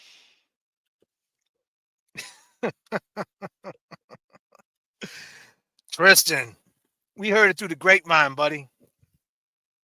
Shirley Max, you're gonna be all right up there, buddy. You're gonna be all right up at Shirley Max. You're gonna be okay. Hank got your back, bro. Hank got you. See, but what happens? See, when you get on the stand with Hank on direct, you're gonna have to play to his rhythm, right? And what's gonna happen when you ain't up to his rhythm? Is Hank gonna get frustrated? See, Hank, this is what you're dealing with. This is the band. This is your band. I like to name your band Direct Effects. That's the name of your new band, Hank. Direct Effects, because they're all on direct. See, we all know, Hank, you shine on cross. You shine on cross-examination. You do. You're great. I wouldn't mind having you for cross-examination if I was caught up, Hank. But that's not what's going to happen here. You're going to have this clown for direct. You're going to ask him these questions, Hank. And then you're going to need him to set you up so you can do your solo act, so you can pull that harmonica out your pocket. Play that, right, Hank? That's what you want to do? You want to play that so you can shine, so you can set it up, so you can sell the set, sell it to the jury that Karen is guilty from the sound bites. But that night, she got arraigned. She never admitted that she did it. She never admitted once that she did it. Never once. All this time, she never admitted, but yet she went on TV. See, this could come back and bite you in the ass with these sound bites, Hank, because you think that you're going to play these sound bites. And that's it. That's a mission of guilt. Why would she say these things? This is as simple as process of elimination. That's what it is. She's trying to figure it out. There was a guy named Scanlon that came in and he blew the whistle. He decided to be a punk and just said that the reason why he got involved in this whole thing is because he doesn't want to see Karen get locked up and an innocent woman. Said that he knew these people, but then flipped it and said, when I found out who these people were through Yannetti, it was a conflict of interest. But he would have never called Yannetti in the first place on February 2nd when she's being arraigned if he didn't know who these people were. 34 Fairview, of course he knew who these people were from the jump, from the rip, from the start. His thing is, he didn't know. He found out through Yannetti after the arraignment. Bullshit. Why are they lying? Why? Tristin, you're caught up in this. You're caught up in a murder case. How fucking crazy is that, Tristin? You're just a plow truck driver. You work in a union. You're around a bunch of guys who talk about upstate all the time. I'm sure you are. You're a pipe fitter or something like that? Disclaimer. They talk to you all the time, huh? Yeah, dude. I'm gonna have an 10-year bed, dude. I was locked up, dude. My girl, she was fucking my boy when I was outside. Yeah, dude. I had to fucking beat 3 dudes up. I was up there with Aaron Hernandez, dude. Now I'm in the union, dude. I got $75K in the bank, dude. Look at my truck, dude. I got a Denali, dude. Yeah. Them dudes. Yeah. You talk to them all the time. And you laugh at it. But reality setting in, isn't it, Tristin? That them are the fucking guys that you might be roommates with. Them are the guys you're going to wake up in the morning. Chow time. You coming out to chow, Tristin? You got to go to chow with. Got to go hit the showers with. You play baseball? Are you good at softball, Tristin? Are you good at basketball? These are the fucking guys you're going to be around 24/7. The guys who you're around that you mix and blend with, that you kind of want to be like.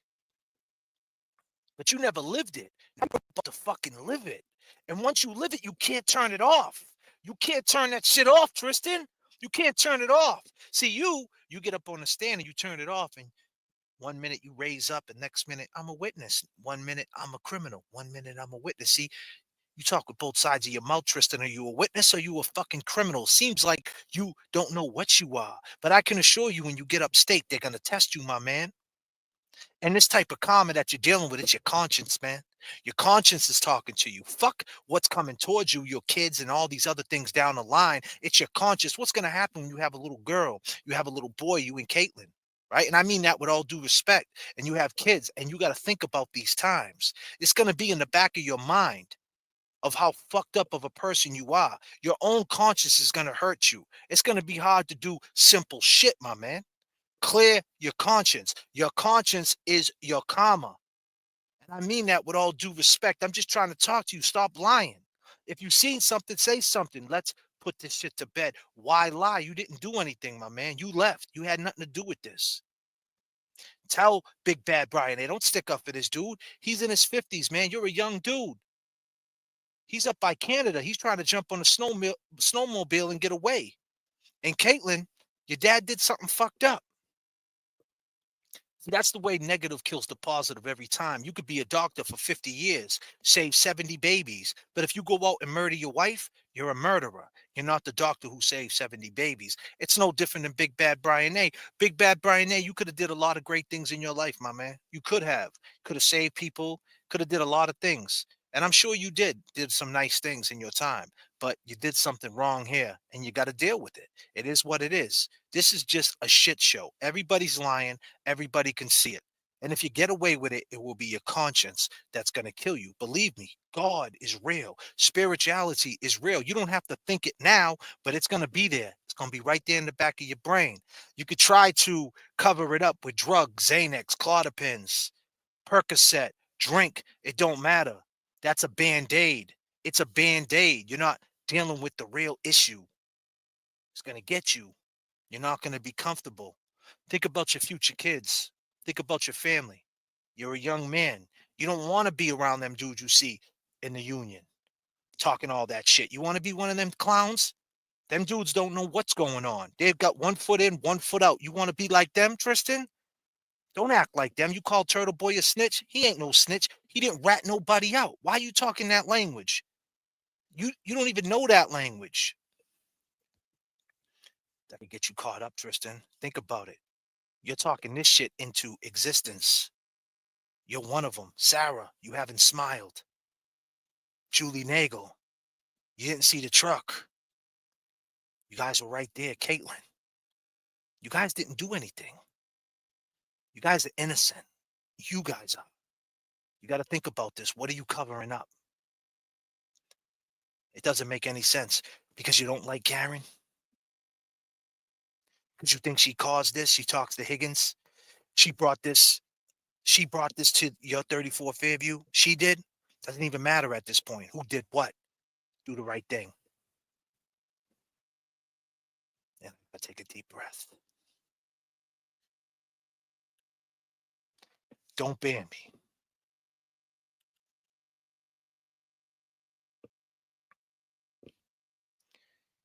Yeah, I mean, it's crazy. I got something for you guys. I'll show you guys something like this. Pull this up real quick.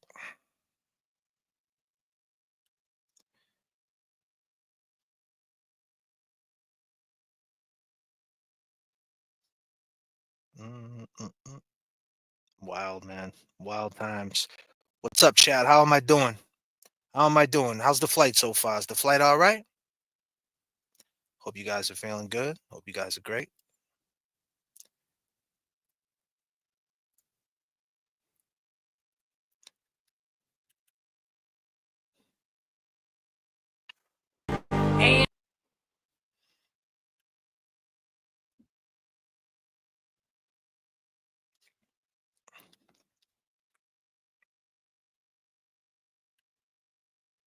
Tristan, I want to play this promo from a gentleman called The Warrior. I want you to listen to what he says real close, Tristan. These are guys that put their life on the line for something. They had passion. Whatever your passion is, this is going to take away from your passion. This is a big roadblock, Tristan, in your passion. Whatever you want to do in your life, this is always going to be a big roadblock, and it's not worth it. I want you to listen. I want you to pay attention. R.I.P. Officer John O'Keefe. Every man's heart one day beats its final beat. His lungs breathe their final breath. And if what that man did in his life makes the blood pulse through the body of others, it makes them bleed deeper in something than larger than life, then his essence, his spirit will be immortalized by the storytellers, by the loyalty, by the memory of those who honor him and make the running the man did live forever. You are the legend makers of. Every man's heart one day beats its final beat. His lungs breathe their final breath.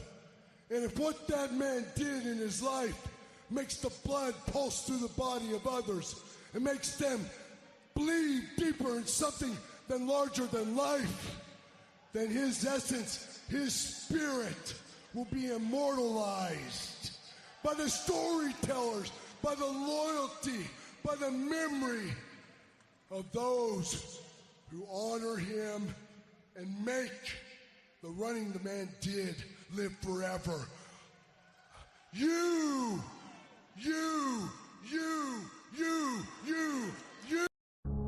Yeah. Why? Read between the lines. Yeah. Why? I know you feeling hurt, your mind flipped, that was a moment in time, can't rewind it. I seen your call, can't talk, declined it, said I was sorry, liquor had me blinded. I know about your issues, you're not feeling well. What you going through, girl, is a living hell. Sometimes I bug out, I just flip and yell. Just come out tonight, we can sip and chill. I know about that night at the Pats game. You was real comfortable, and that's lame. When I bring it up, you act strange. That's okay, I ain't saying no names. Glad you pulled up though, we can take your legs. I told you before, that girl, see, that's my ex. You gotta chill. Can't believe what you read in text. It's me and you right now, don't be complex. Now it's fine food, proper pints. Storm coming through after 2, lots of white. We gonna be snowed in, so let's stop the fights. I know you wanna talk, girl, but not tonight. Got a text by C, he at the other spot. He there with his brother in that other cop. JM over there too, she just a soccer mom. Let's head over there, see what they talk about. I don't know what it is, but I feel like I've been snake bitten. Life keeps going by, please tell me why am I living? Poison in my mind, losing sight now with this blind vision. I don't know what it is, but I feel like I've been snake bitten. Laying on this grass, I can hear the snakes. Wish you would've told me he was feeling so erased. When he sent you that text, seen the fear in your face. Then he texted me too. Then you drove away. Don't chase waterfalls, read between lines. Keep a fair view, protect your mind all times. Call 911, officer down. Don't make a sound, there's an officer in the house. All I can feel is my phone vibrate. Wish you was here, not sitting at my place. Who let the dogs out? Someone closed the gate. It's cold where the broken face. Please, Lord, not today. Laying on this grass, I can hear the snakes. Wish you would have told me he was feeling away. When he sent you that text, seen the fear in your face. Then he texted me too. Coming here. Then you drove away. I don't know what it is, but I feel like I've been snake bitten.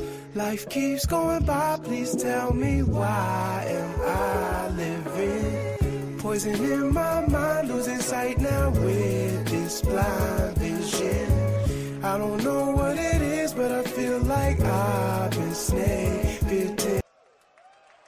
Every man's heart one day beats its final beat. His lungs breathe their final breath.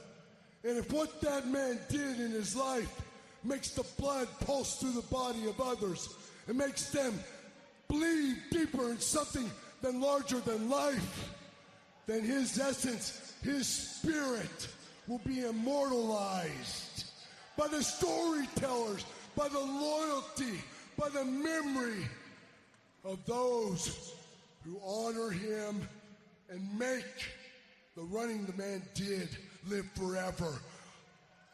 You see, Tristin, this story's not going away. He did great things. He took care of his nieces and his nephew, his niece and his nephew, excuse me.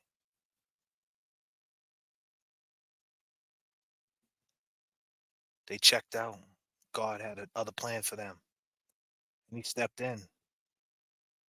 This story's not going away. It's going to live on forever. You want that on your conscience, Tristin? Sarah? Julie? You guys ain't thinking about your conscience. See, you guys are young, so you guys are not thinking about that. I can assure you, see, one thing's for sure, you're going to get older. You're going to get older. Time waits for no man.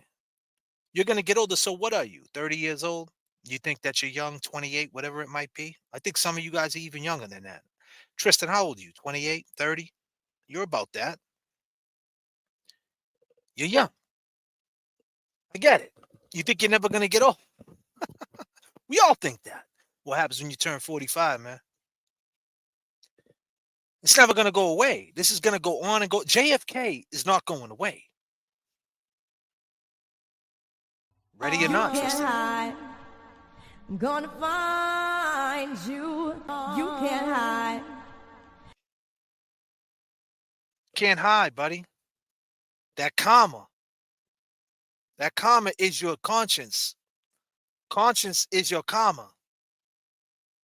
Don't worry, you're not going to get hit by a train. You're not going to get hit by a bus. It's going to be that little voice, my man. That little fucking voice. When you're eating your cereal in the morning, you're watching your favorite movie, and then bam, it just kicks on your conscience. It starts talking to you. Start thinking about the shit you did, what you got away with, what you didn't get away with, what you know, what you don't know. Oh, man, that conscience is you want to shut it up? Shut up. I'm gonna find you. You can't hide. I'm gonna find you. You can't hide. Can't hide. That conscience, man. So what do? You make amends. Tristin. That's what you do as a man. You make amends. This is grown folk talk. You got to protect your growth. Protect it because they don't respect it. You got to protect your growth because you got to protect it because they don't respect it. So if you're trying to grow as a human being and they don't respect it, whatever, you move on. Talking to you, Julie, Sarah, Tristin, Caitlin, Kevin from South Boston. What's up, buddy? You like my glasses? How we doing, chat? How we doing? Talk to me.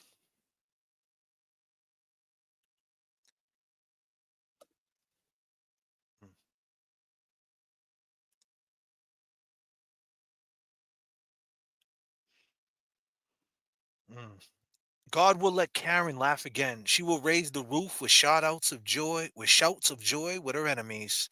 Thoroughly discredited, their house of cards collapse. Job 8/20/22. Preach, J.F.K. Great words. God knows the truth. Y'all did John O'Keefe dirty. Free Karen Reed. Hot cocoa tonight, baby. It's cold out here. Cool. I like that. Lisa Graham also, how the uncle that's alive spent the money that was raised for. I don't know. They're talking to each other. Will the defense call Allison McCabe on those fake text messages, missing text bubble? I don't know. Good question. Profound, Lisa Davy, but of course true. Who will crack?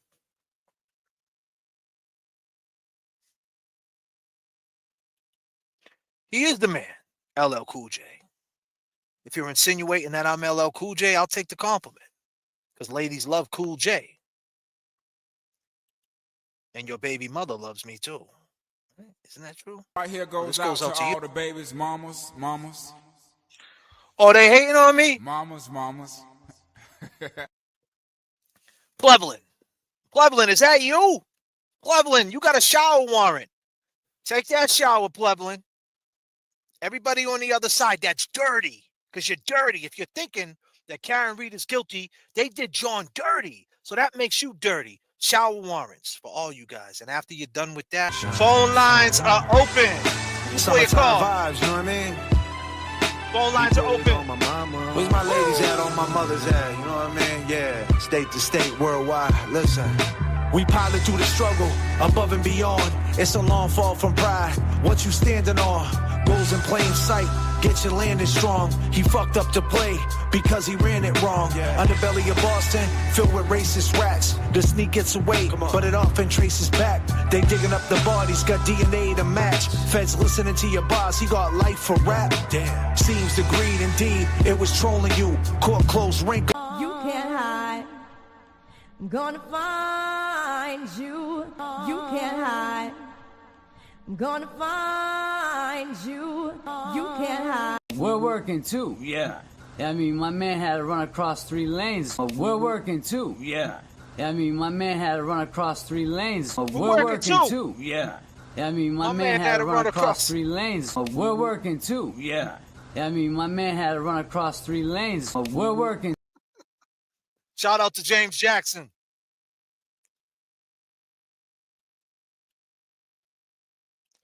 You're live with J.F.K. What's happening? What's happening? I'm hanging in there, man. Where you calling from? Oh, okay. What's happening? You know, just hanging in there, brother.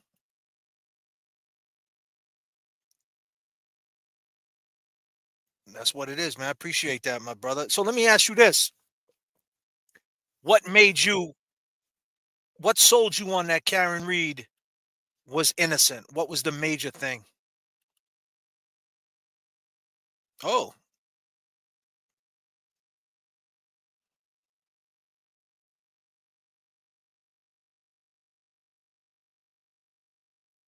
Right.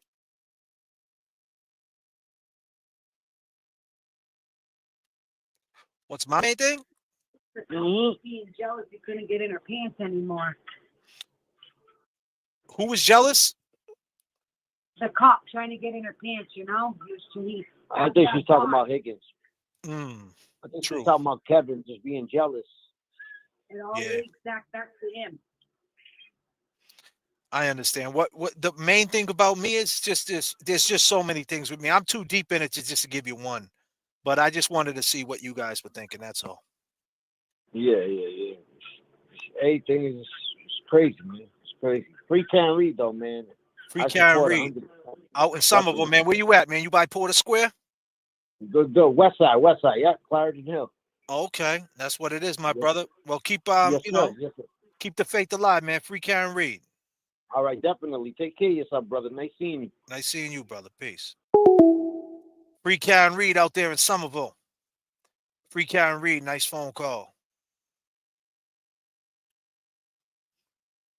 And I borrow, just can't stand the pain.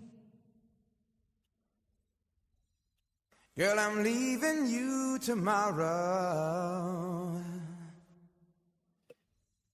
Seems to me, Phone line's girl, open. you know I've done all I can. You see, a big store.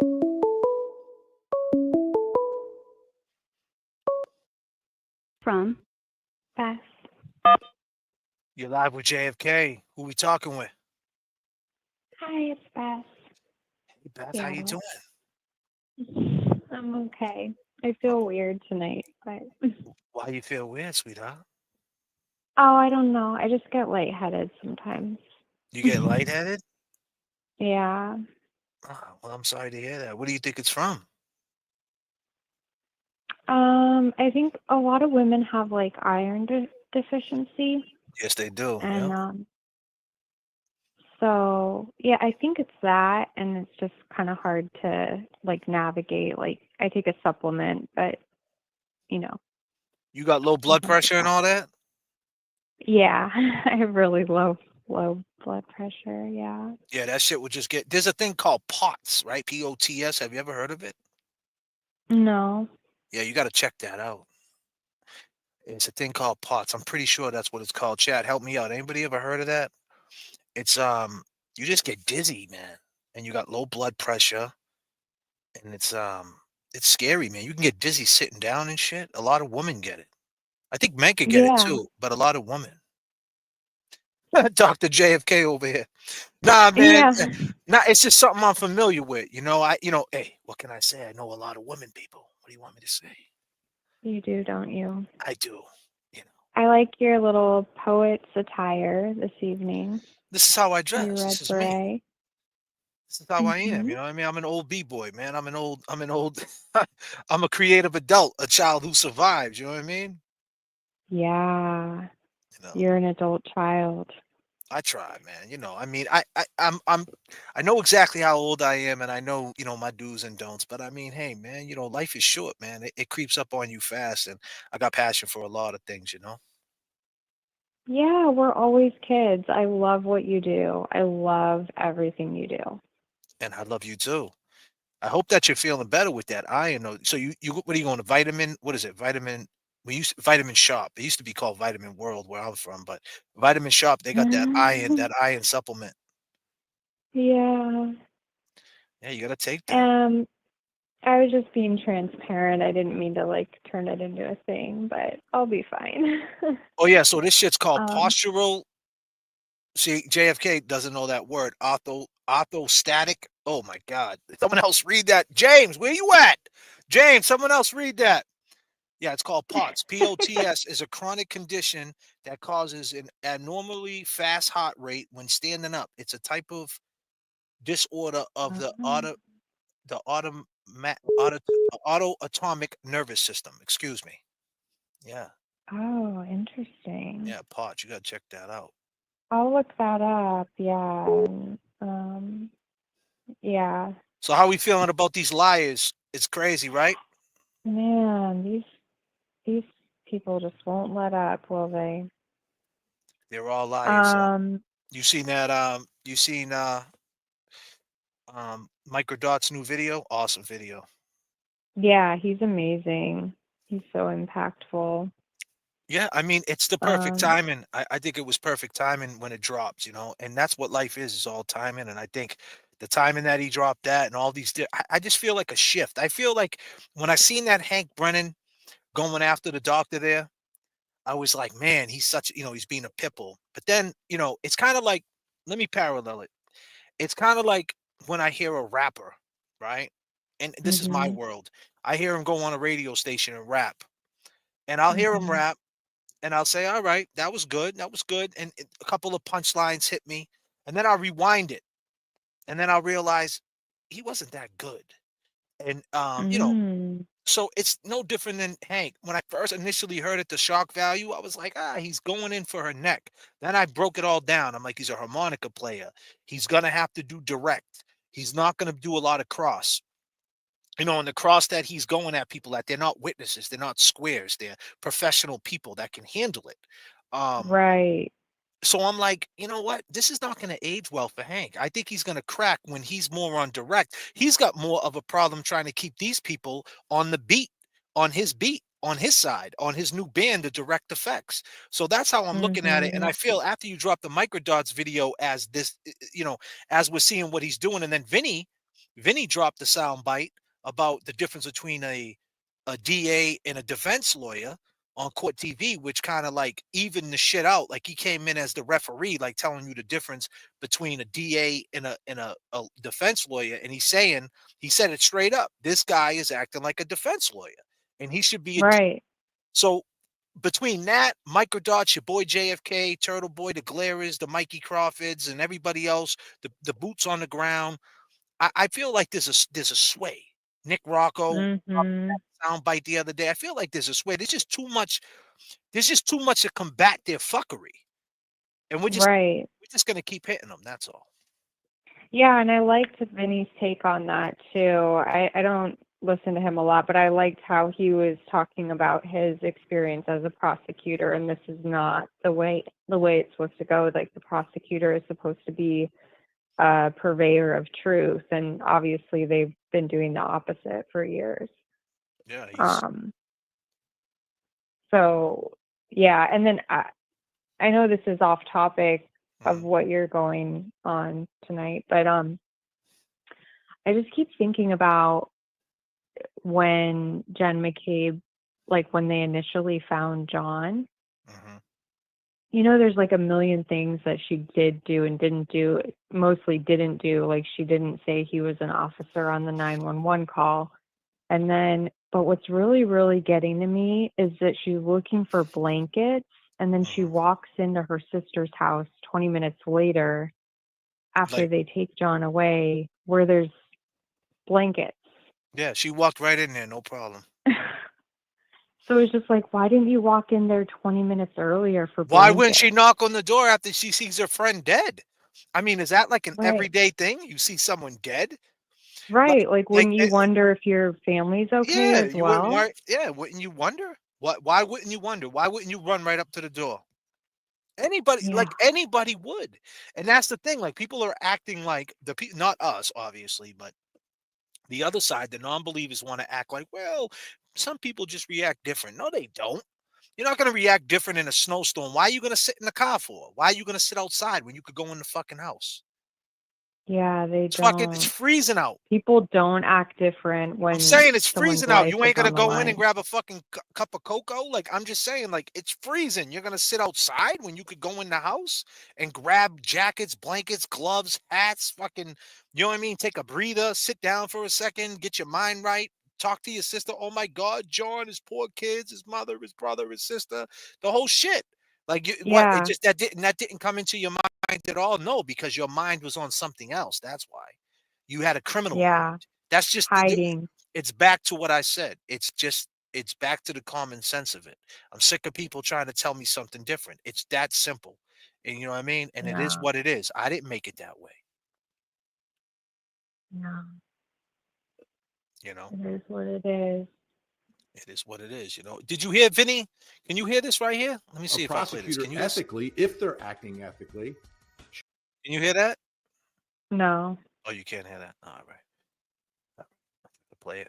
See if you could hear that.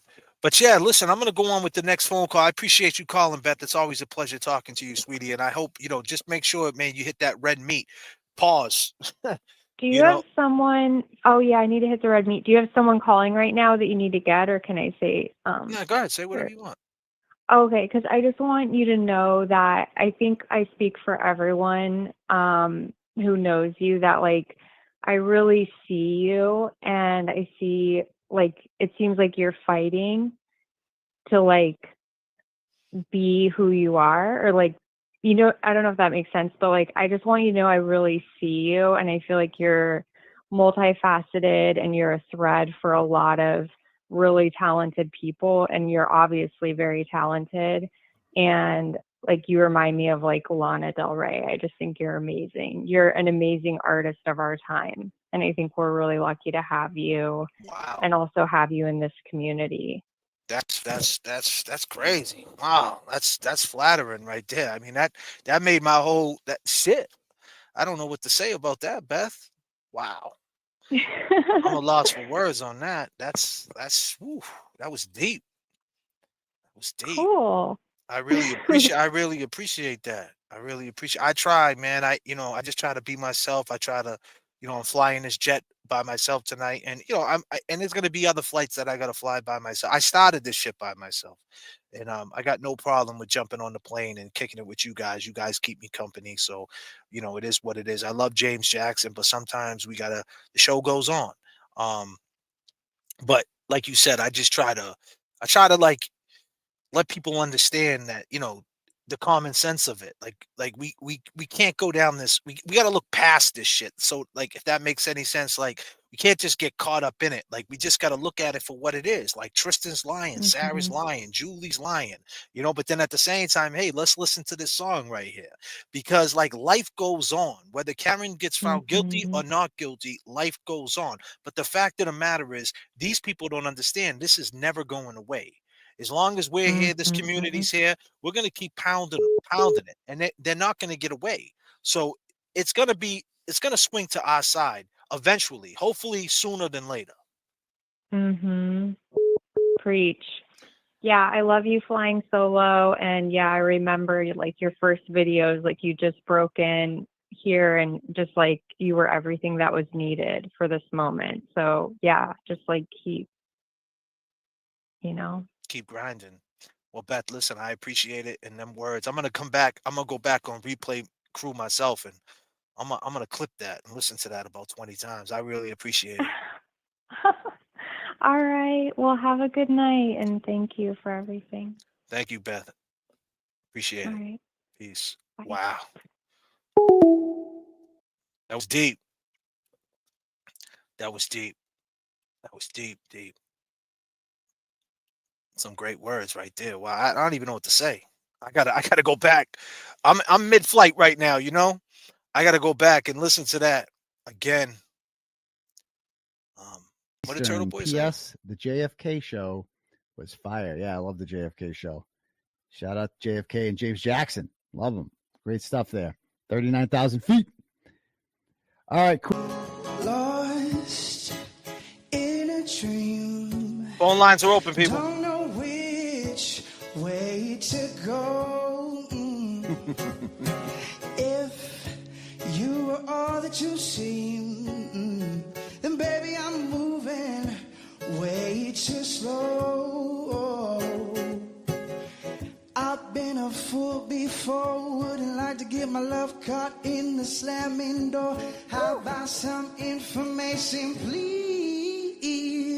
Oh, straight up now tell me, do you really want to love me forever? Oh, am I caught in it?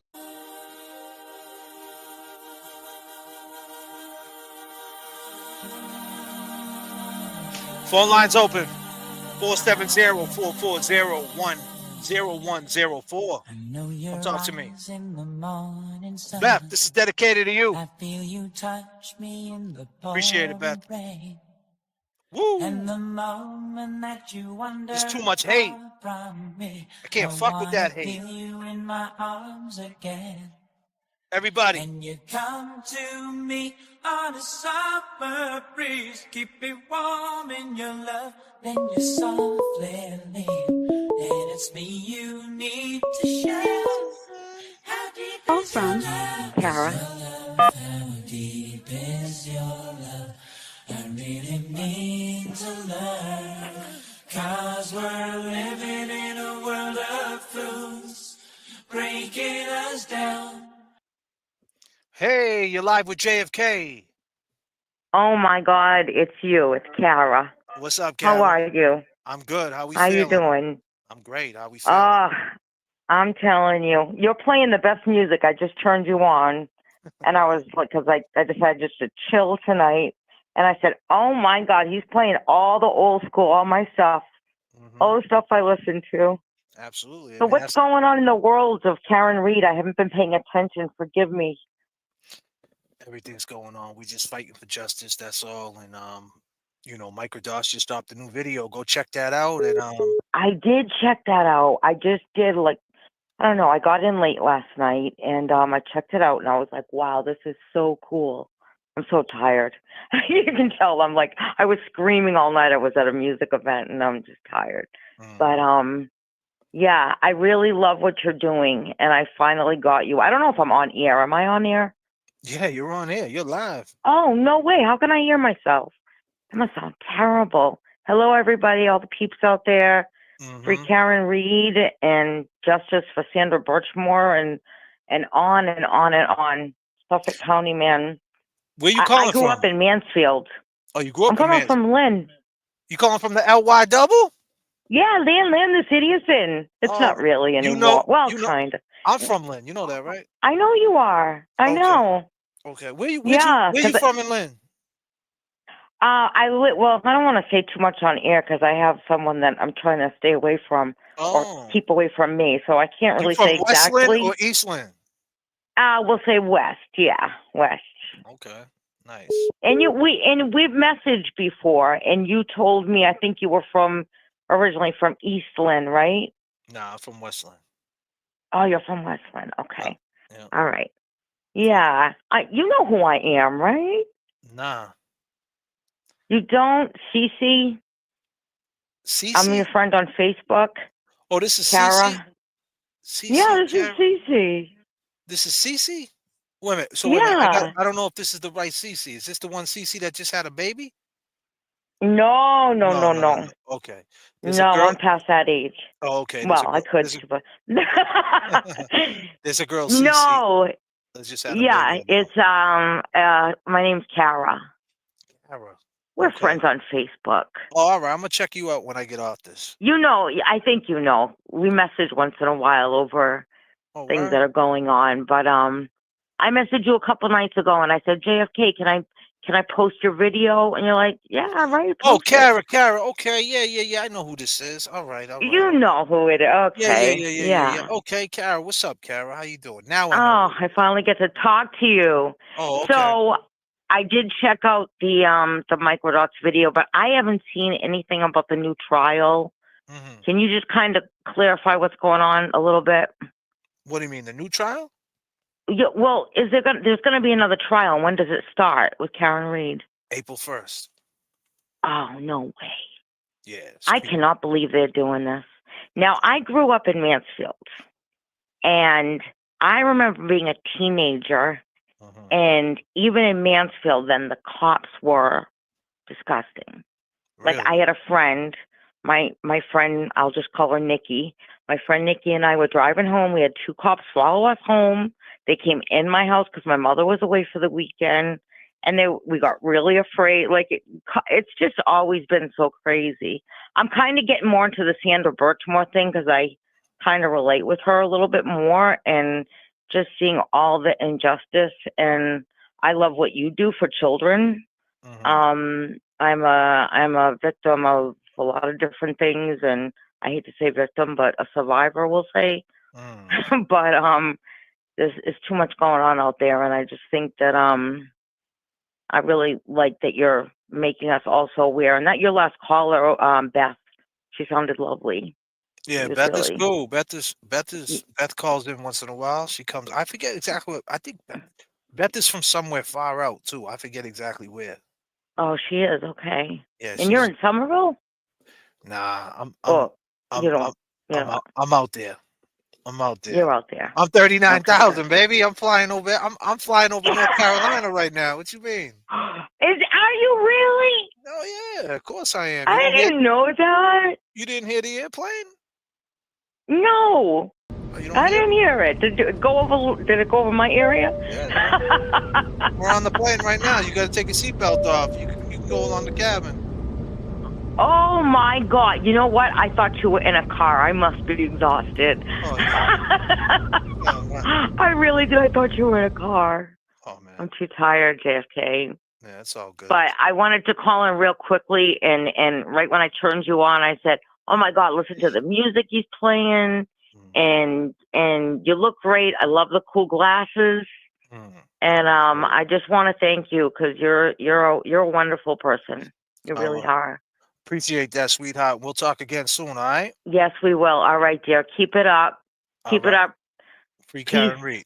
Peace. Free Karen. Free Karen Reed. Kara from Lynn. She really thinks I'm on a plane. Oh, man. Well, you know. Ladies and gentlemen, we do thank you very much for your attention, and now we invite you to sit back, relax, and enjoy the takeoff. The captain has made tower communications available, so if you'd like to monitor the air traffic system, you'll find that on channel 9 and your headsets in the seat pocket in front of you. We'll give you a little more information about our service plan for our flight this evening as soon as we're in the air. Thank you, and again, welcome aboard. Lay back and groove with mine. You gotta feel that heat, and we can ride the boogie. Phone lines are open. 470-440-0104. Come rock with your boy. Come rock with J.F.K. Today, I wanna rock with you. Where's my ladies at? Put your ones up. All my ladies, I need that one. Ones in the chat. On the floor. Ones. There ain't nobody there but us. Girl, when you dance, there's a magic that see you, must ladies. be love. Helen, I see you. Just take it slow. Good citizen, I see you. 'Cause we got so far to go. When you feel that heat, and we gonna ride the boogie. Boom of love. Share that beat of love. I wanna rock with you. Ladies, sing that shit. In today, I wanna rock with you. I love you too.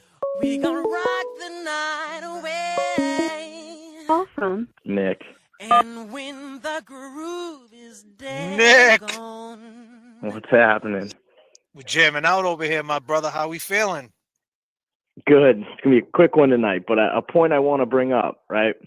Be clear, we got Nick Rocco on the phone, live and direct. What's up, Nick Rocco? School these people.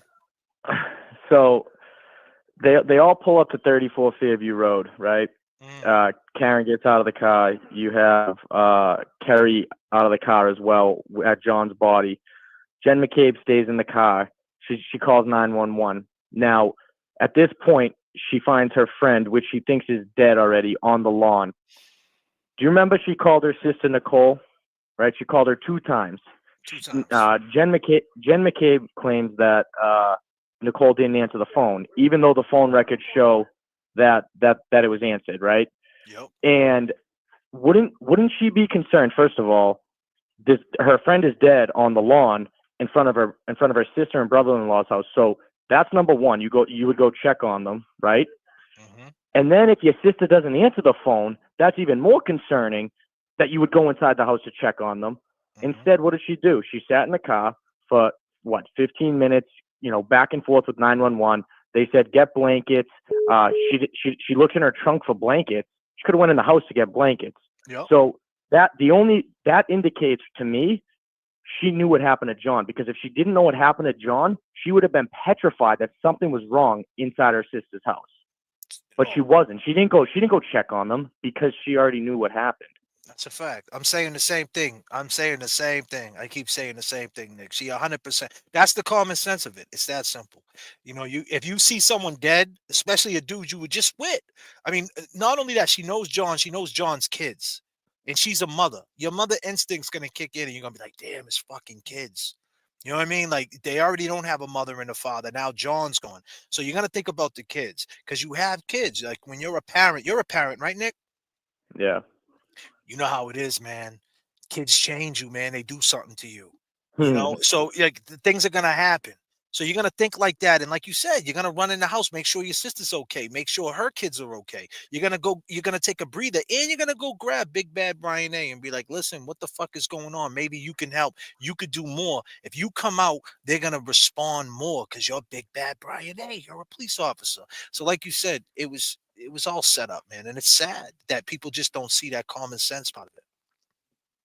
And then another thing too is, I mean, if you call 911 and you say, there's a dead police officer in front of me, or there's an injured police officer in front of me, you're gonna have the state police arrive. You're gonna have every surrounding town arrive, and they're gonna solve it. They're gonna find out what happened to their fallen brother. But there's a reason why Jen never stated that. She wouldn't even state his name, just in case potentially the person on the other line knew that he was a cop. You know what I mean? Like they refer to John as the man multiple times. And you're absolutely right, because she was told to say that. She was told not to say police officer because Big Bad Brian A. told her that. Because if she was said a police officer, you wouldn't have know who would have pulled up. Anybody could have pulled up. A Lynn cop all the way from the North Shore could have fucking flew up 95. I'm just saying, anybody could have pulled up.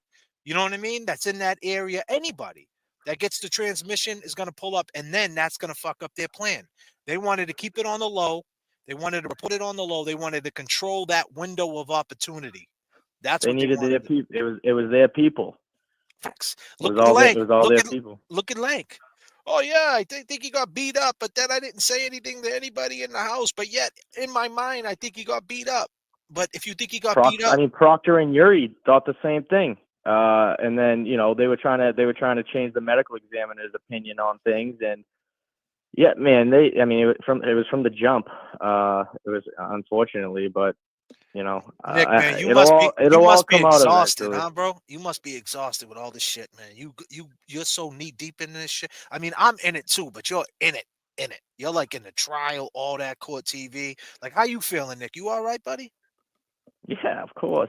But you know what it is I look at it like this: we know it so well that when something else is said, I mean, you pick up on it right away.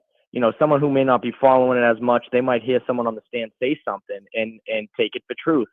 But when you know it so well, it's like, well, that's a lie. That didn't happen. Where's the video of that? Why isn't the video there? Like, it's just, you just know, and it kind of gets you frustrated because we know it so well. And then you see what they're saying on the stand. Like, Tristin doesn't know how to tell time. It's like, come on, man. Like, we all know, that.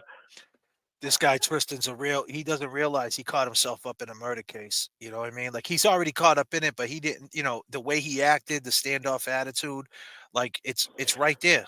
You see it. Like, why would you act like that if you're just a witness? Oh, I didn't look at the grass. Like, he basically, that's it. We talk about sound bites, right? When it's all said and done, and you could go back and play these, look what he said. I don't look at the grass. That's like an admission, like, to me. Like, why would you say that? I didn't look at the grass. You could just say, hey, listen, I went there and I didn't see a body. My family didn't do this. Fuck off. Like, that would be your mentality. Your mentality wouldn't be like, well, I don't look at the grass. Like, you're already saying, you're covering your tracks.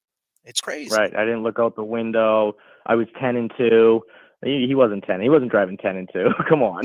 Yeah, man. And the funny thing about it is Snow's his hustle. Just like, we all got our hustles. You're going to know exactly how much snow was on that ground at that time because you got to get up and go in the storm. You're not going to get up if you don't have to. You know what I'm saying? Right. Well, he said he went home to take a nap and then he had to go and get Caitlin. I mean, if She could have slept over. Why didn't she sleep at her parents' house She that was night? gonna. Why did she have to? She was gonna sleep over. You know that. She was gonna sleep over. She was gonna stay there, and he was gonna go do his side hustle. She was gonna be home alone in the storm. She figured, I'm gonna hang with my brother's It's my brother's birthday all day. I'm gonna hang out with him and chill. Instead, that shit went down, and plans changed, and he knows it. Right, and then another thing with her is the original police report. The original police report, the time that was written down that she left was way earlier than she actually did leave. She left around what, like 1:45 in the morning, and I think the original police report said she left at like 12:30, something crazy like that. So they were trying to have her not even in the house. Yep. Same with Colin. They were trying not to have him in the house. Like they were trying to cover for whatever reason. I mean, this is just my opinion here. I believe that the reason why Caitlin left and Tristin came was because they took Chloe with them when they bounced. And then, I mean, put it this way. Here's another thing, right?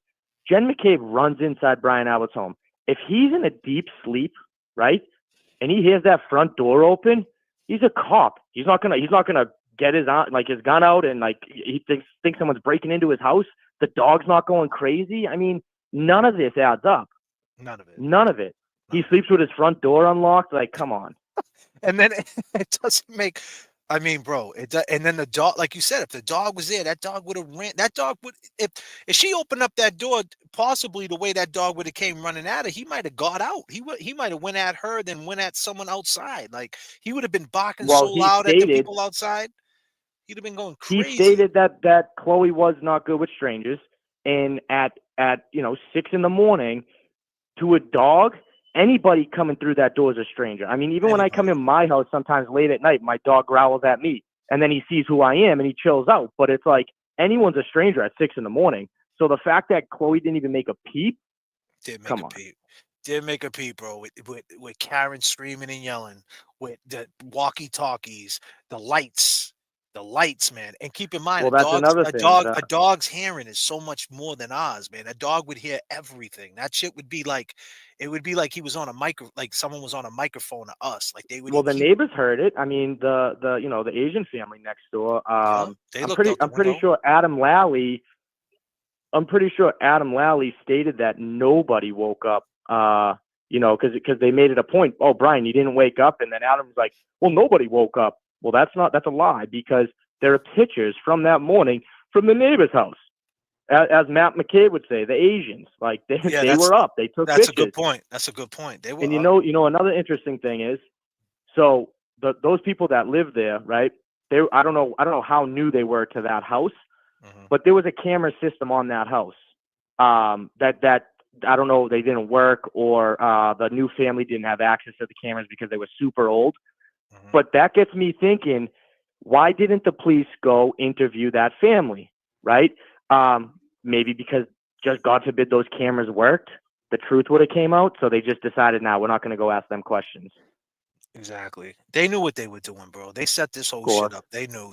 And back to the funeral, like Microdot said in his video, he made a good point. They didn't show up to that funeral because they would have got asked way too many questions. But you know where they did go? Where'd they go? They went down to New York.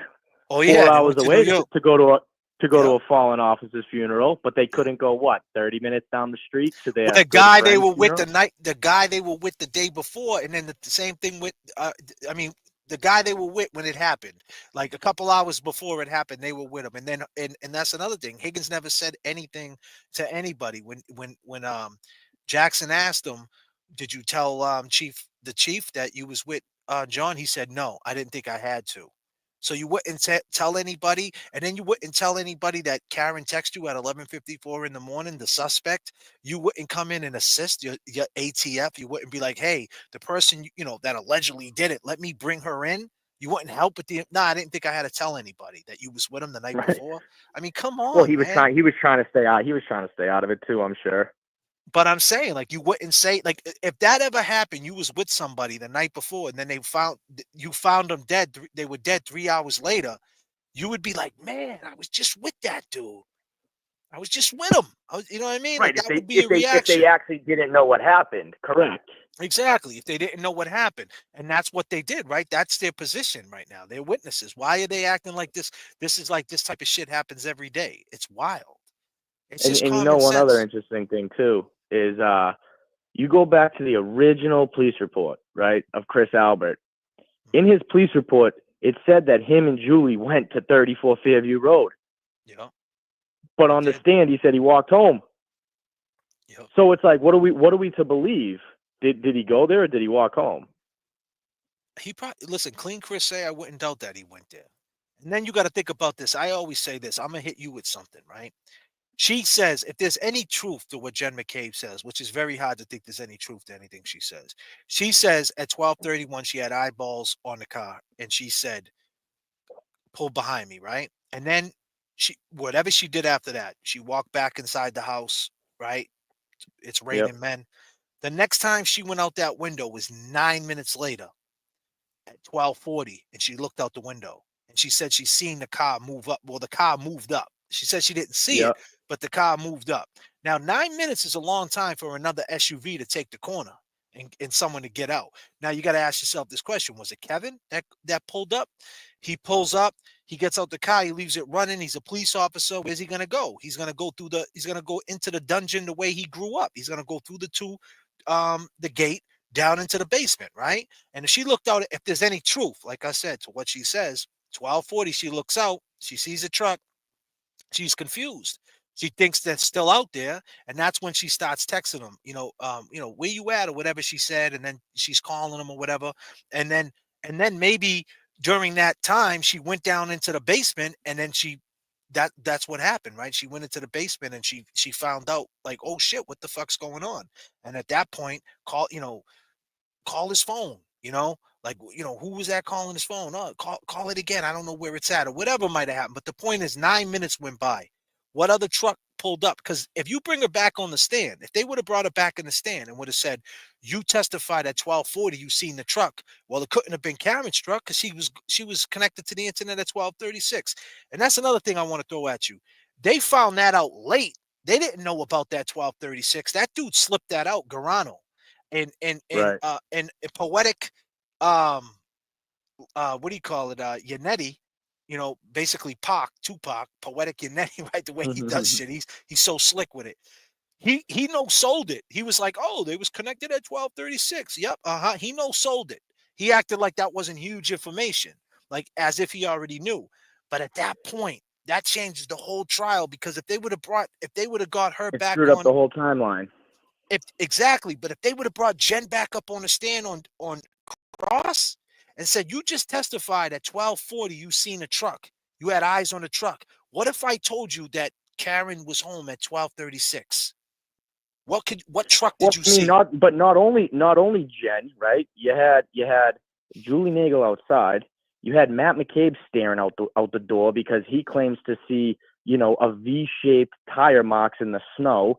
You had Jen McCabe going to the back and forth to the window 3 or 4 times, right?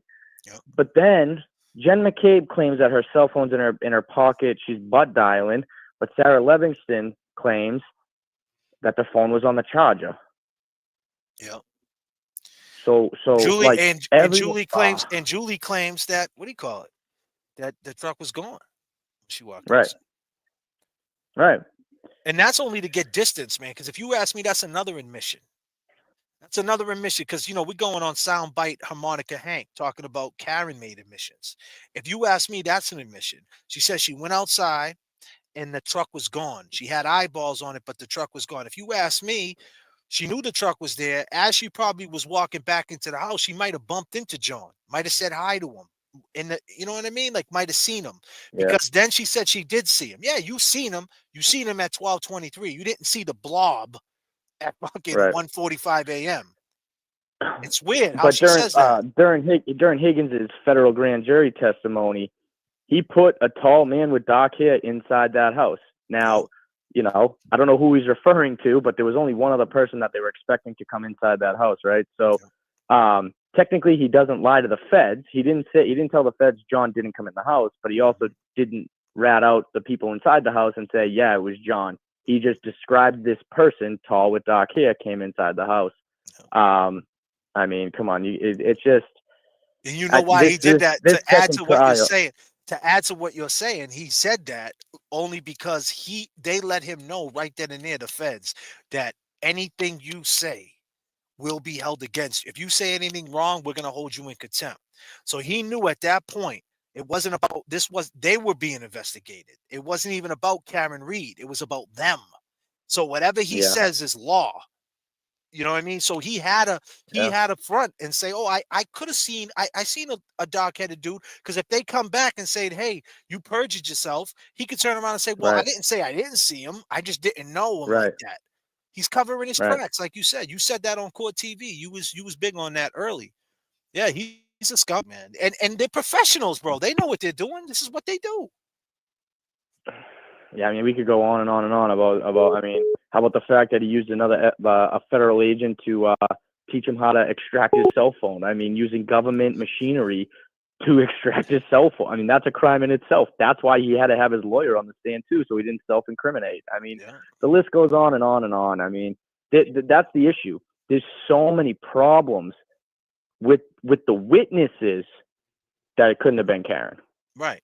And the timeline don't add up, because if Nagel, you got all the truck that pulled up, they see Karen. You got Jen McCabe saying, I'm looking out the window and I'm looking at the truck. She never sees her hit anybody. Everybody's got all eyeballs on this truck. Julie comes out and says she don't see the truck. So if you came out and you didn't see the truck, then that means if Karen did it, he was on the ground and you didn't see him. You know what I mean? So that don't make sense. And then they're saying, well, we drove by and we didn't see him. And then she's looking out the window the whole time, 12:31. So when did it happen? You know what I mean? When did this happen? Well, they're saying it happened at 12:32, and then she got back to the house at 4 minutes, and then they're like, well, we don't know if her phone connected at 12:36 on the dot or 12:36 and 59 seconds. So that's closer to 12:57. So that's really 5 minutes it took for her to drive home. Come on, stop. Come on. And no one noticed. This dude Tristin pulls up. No one noticed. And like everybody's acting like, what? How did they know John wasn't moving? And then another thing is there's other cars that drive up and down the street. That's a busy street. People act like that street's not busy. When I went there was mad cars coming up and down that street. I don't know at that time if it happens, but it's a cut through. You got one side that goes to one area and another side that goes to another. So another car driving down that street didn't see it, and then the plow truck driver didn't see it. So nobody seen John O'Keefe. Nobody. I mean, come on. And how do they know he wasn't? They're saying that he wasn't moving. Right when it happened, how do you know if that happened to him? If what you're saying happened to him, how do you know he wouldn't have been moving? Nerves in his body moving. Like, how do you know? Like, you know what I mean? And then there was no snow. You would see him. Right. I mean, you know what I mean? The cell phone magically landed, underneath him, and so the cocktail glass lands next to him. The phone lands underneath him. Kept it warm enough all night so that the phone didn't die. It's like, and then you know what else I was thinking? That cold, like you said, that cold would kill that phone quick. Right. You're right about and I'll leave it at this. In my opinion, I think Heather Maxson and Ryan Nagel know more than they're saying. I agree. I agree, man. And another thing too is, and I'll leave you with this, Nick. Right? Another thought. There's no way an ATF agent, when he walks out to his truck, right, that he's not looking around. That's what the fuck he does. He's no way. Like, these dudes are paranoid skits. They lock people up all the time. He's by himself. There's no way he didn't walk to his truck and he didn't look around. You know what I mean? And take an assessment of the area. There's just no way. And like you said, there's no way an ATF agent at 1 a.m. is going to go move cars. It's just not happening. Well, he said 1 a.m. Yeah, it didn't happen. We'll see what happens, All right, well, listen. Hey, man, I appreciate the call, man. You got it. Have a good night, everyone. You too, brother. Peace and love. Nick Rocco, ladies and gentlemen, with the bombs. Nick is just so in case we get so on for days. Thank you, Jacket. Little tooth. Nick is legit the plow drive. Heard someone was hit by a plow and told they would never heard that. Yep. That's a fact. Saying that happened. Call from Sherry. You're live with J.F.K. Hey there. My name is Hey. Sherry. What up, Sherry? You got low. Can you turn down your TV or whatever you got going on in the back? There it goes. Yep, turn it down. Yep. What's happening? Oh my gosh. Couple of things, but didn't Karen Reed didn't she obtain the carpet from the Albert's house? Yes, she did. She got it in storage. Right. So couldn't that be a potential smoking gun, like that, they're not talking too much about? I mean, couldn't they recreate how that carpet was laid down and really Well, they're gonna say that it's been touched, and and like potential could have put something on it. She could have put something on it. That's what they're gonna say. But that don't mean like when this is all said and done, this don't mean because Karen's gonna get found not guilty. So when that happens, then she could go and do anything, herself and prove it herself, and put the pressure. So either way, they're fucked. Because Karen's gonna what part of my language? She's gonna walk away from this, and now she got the rug, and then you got all us content creators, and the pressure's still gonna be on these fools. So, they got to do something. They got to figure this out. The Commonwealth, that's why they want her to get found guilty so bad, but it's not gonna happen. There's way too much reasonable doubt. well, that's right. And then she could come back with her own, suing them for all they've done to her, and she could come back and have her own, files against them and whatnot. But it just seems like you keep saying, why are they lying? It seems that, well, of course, the Alberts have been in this system for so long. So, and I know that they've probably covered up and extended favors for people over the years. And so therefore you can't open Pandora's box and hold them accountable, because if you hold the Alberts accountable, they can snitch on whoever from the past, right? You see what I'm saying? Well, so no, you're right. And when I say why are they lying? I'm saying that to not to us, not to us free Karen readers. Like, we know why they're lying, but just to the people who don't know. If I could catch that, the people who don't know this case, like there's a lot of people who don't know the ins and outs of this case, believe it or not. And so if they do stumble upon it, I just want to school them, But it's just right. it's just a question though. Why are they lying? And it's like it's that simple. Like, why are they lying? And if there's potential jurors out there watching right now, you ask yourself, why are they lying? And that's it. And that should be enough to to put this to bed. And then we could start, like you said, she got Nick said the rug was from upstairs that she has. The rug was from upstairs. Oh, darn it. Okay. Yeah, I mean, it's like a house of cards, if one of them goes down, they all need to go down. Well, I heard Big Bad Brian A moved up to Maine, right next to Canada. And keep in mind, he was a fugitive task force warrant guy. So if anybody knows how to get to Canada and get away, would be him, right? So isn't that a coincidence? Like, you can't make this shit up. Like, where he But is that a moved country you can't be extradited back from? I mean, if he goes to Canada, I mean, he's in another country. I mean, I don't know how. I mean, he could, he's in another country. Certain I mean, countries you can be. Yeah, he could get extradited, but still, he's close to Canada. It looks right. like it looks like he's planning on something. It's just ironic, anyway. Well, and there's two other things that keep coming to my mind. Jen McCabe, that Apple Watch data of hers shows her up all night. Yep. And yet she says she went to sleep. She's walking all over the place. There's no way she went to sleep. And then, correct me if I'm off base here, but is it possible that John O'Keefe tried to get away from them and ran out of the house and collapsed himself on the front lawn? I mean, is it possible that he tried to get away from them in a fight instead of, everybody says that they put him out there on the lawn, and I thought, gosh, maybe he he tried to get away from them. And he ran to try to, like, you know, hey, get me the hell out of here, and went out there himself and collapsed or something. I don't know. Just Nah, I hear you. I mean, we all got these. It's so much to. It's. I don't think the chat's. The chat's reacting to your question. I'm just going through it. okay. Yeah. So now he was placed up there by saying, and Yeah. and they're saying, I Yeah. mean, he just got hurt real bad.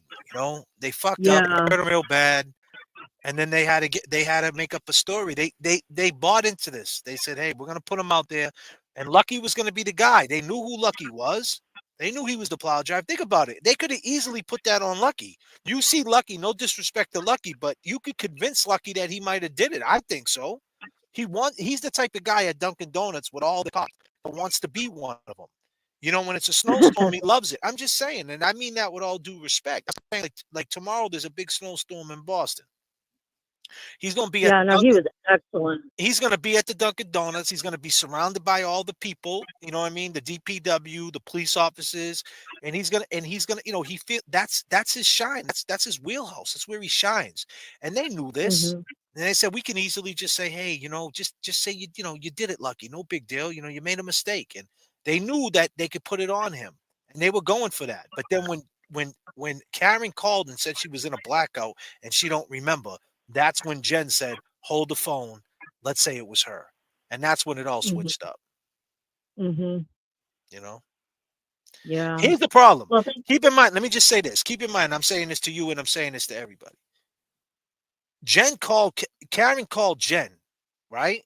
And said, hey, where's John at?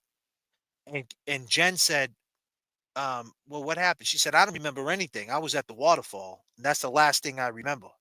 And Jen said, all right, let me hang up with you and call you back. Let me call Julie and Chris and see if John walked home with him. So at that point, she admitted this on the stand, Jen.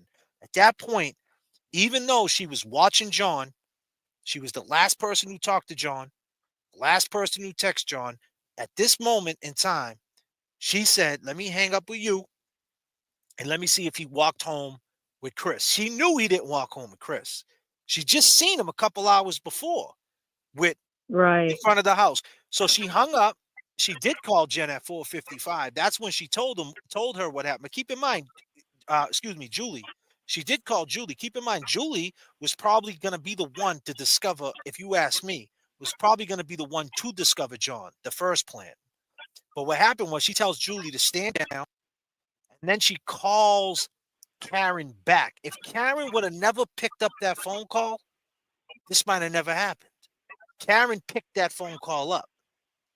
He called Karen back. Karen didn't call her back.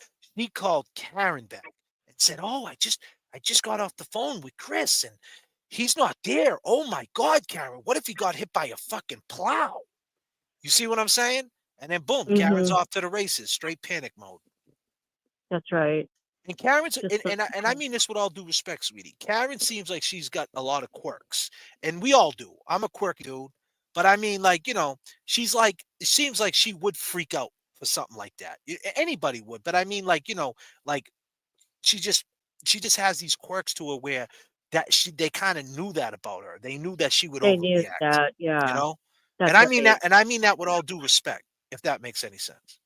Well, yeah, they send her into hysterics, which is, absolutely. Well, thanks for letting me call in. I enjoy your show. I appreciate you. Where you call from? The Upper Peninsula of Michigan. Nice. I appreciate you, sweetheart. By the Canadian border, but I'm Nice. not trying to go to Canada. Yeah, absolutely. I All appreciate. right, thanks. I appreciate it. All right, honey. Bye-bye. Bye.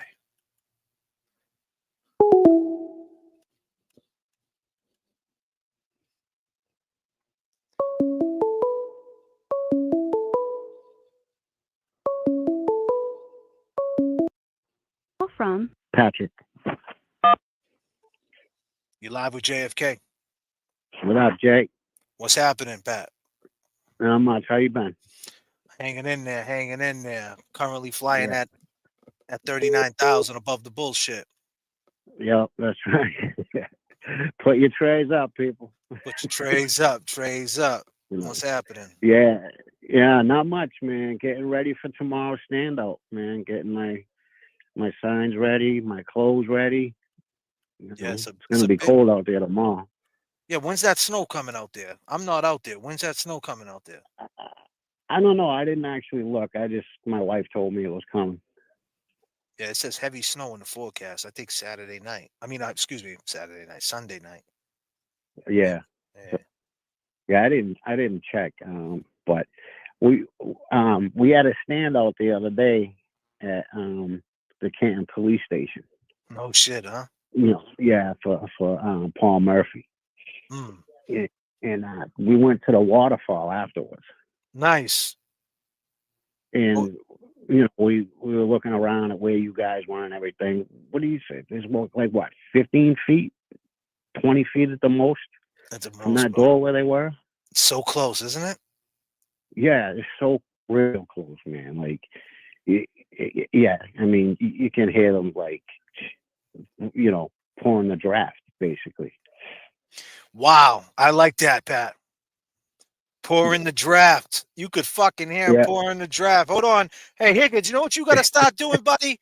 Kevin from South Boston, you got to start looking in the mirror. Yeah, definitely. And there's no. Yeah, go ahead, there's, definitely Jen and everyone knew what was going on, except for Karen, because I forget the other woman's name she was talking to. Karina. Karina. Okay. Because even Karina didn't look around. So, Jen, everyone else that was there knew exactly what was going to go on. Jen's all in the mix. Jen's all in the mix, bro. Yeah. She's all in the mix, my dude. She is all in the mix. Mm-hmm. That whole video footage, but from that right before that happened, she's right before right when they would leave, right before that happened, and he threw up his hand. She's all in the mix. She's walking back and forth. She's all in that mix. All in that mix. She's right 100%. 100%. And when she wanted Karen to go with her, like I said before, I think they were just going to try to bum rush him outside in the parking lot. And she knew she wanted. It was like, let the boys settle it.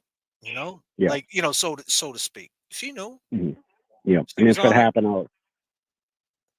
Yeah, she wanted John to get hit. I'll tell you that, because like you said, why she want Karen to leave? If she didn't want Karen, she would have told John, like, no, come on, or whatever it might have been. But she knew.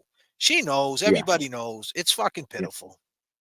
Yeah, and if she was such a good friend to John, she would have been over there with the three other ones saying, no, break it up, guys. Leave it alone. Leave it alone. Nope. She was not. And so instead she was trying to get Karen to go with her and let the other three, morons sit there. And, Higgins talking shit. And then the other ones pretending like they were playing, to pull them away. Yeah. And,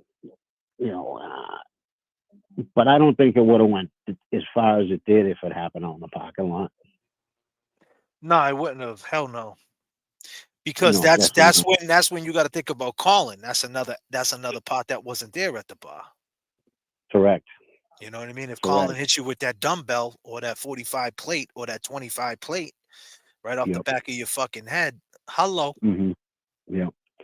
And Tristin said he pulled up in that the passenger side would have been to the house, right? Yep. Okay. So you're telling me he didn't look to his right when his girl was hopping in the car? He was right there in front of the fucking thing. Right in front I of know. it. Right, it's right there. My boy said you could see a tennis ball if you were looking. You could, like, if you were looking right, like you could look whatever's on that grass you're gonna see. Like, people are not understanding that. It just is what it is. Like, just deal with it. You know what I mean? Like, it's not like we're making this up. Like, we're trying to push the narrative that he wasn't there, and you know what I mean? Like there's a possibility that you wouldn't have seen him. No, there's not a possibility. Not with 7 people, man. And then plus the plow driver, that's 8 people, and then whoever else drove by. Yeah, and that street is busy. It is busy, So right, Patrick? So where you from again, bro? You from that area, right? I'm from Dorchester. Oh, you're from Dorchester, but you Yeah. you move around. You go that way. See, I'm from Lynn, Yeah. so I go the other way. But the point is, Yeah. that street is busy, right? That's Mm-hmm. that's what I got from it when I went there. It was a busy street. Yeah. When I drove by the other day, I drove by the street. I didn't drive by the house. And my wife pointed out, she goes, "Oh, there's a street there." There were people coming out of that street, and there were people taking a right to go into that street. You know, And how do so you know? people were coming and going. And that's another thing. How do we know that no one walked their dog that night or something? We You know what don't. I'm Yep. saying? Like that's what I mean. Yep. Like that's another thing. You can like a storm's coming, right? And if people are acting like now, you got to look out the window, right? These Yeah. people are not. If the snow was so bad, like they say it was at that time, which we know it's not. Microdots proved that in that video when it was getting light. If the snow was that bad, right? People would be outside getting ahead of the fucking storm. Like what part of that? Like you're looking out your window when you know that blizzard's hitting, that snowstorm's hitting. You're looking out the window saying, "All right, when do I got to get out there to get ahead of it?" And shovel. Yep. When do I got to get out there and shovel? Right. Or throw down some salt or something. Throw down some salt because what am I gonna do? Like you got to do it. You got to stay on it. You're awake. That's what you. Yeah. You know what I mean? You know, so it's like that's the way people are thinking. So how do we know that someone said, "Hey, you know what? It's not too bad right now. Let me take the dogs out now." You know what I mean? Let me take them for a walk now. I mean, you don't know. There's just way too many what ifs, and it's like, come on, there was no body on the lawn. And then Julie Nagel said, "Oh, there was the car left." So if the car left, John was there. So when you were talking to your brother, John was laying right there, and you didn't see him.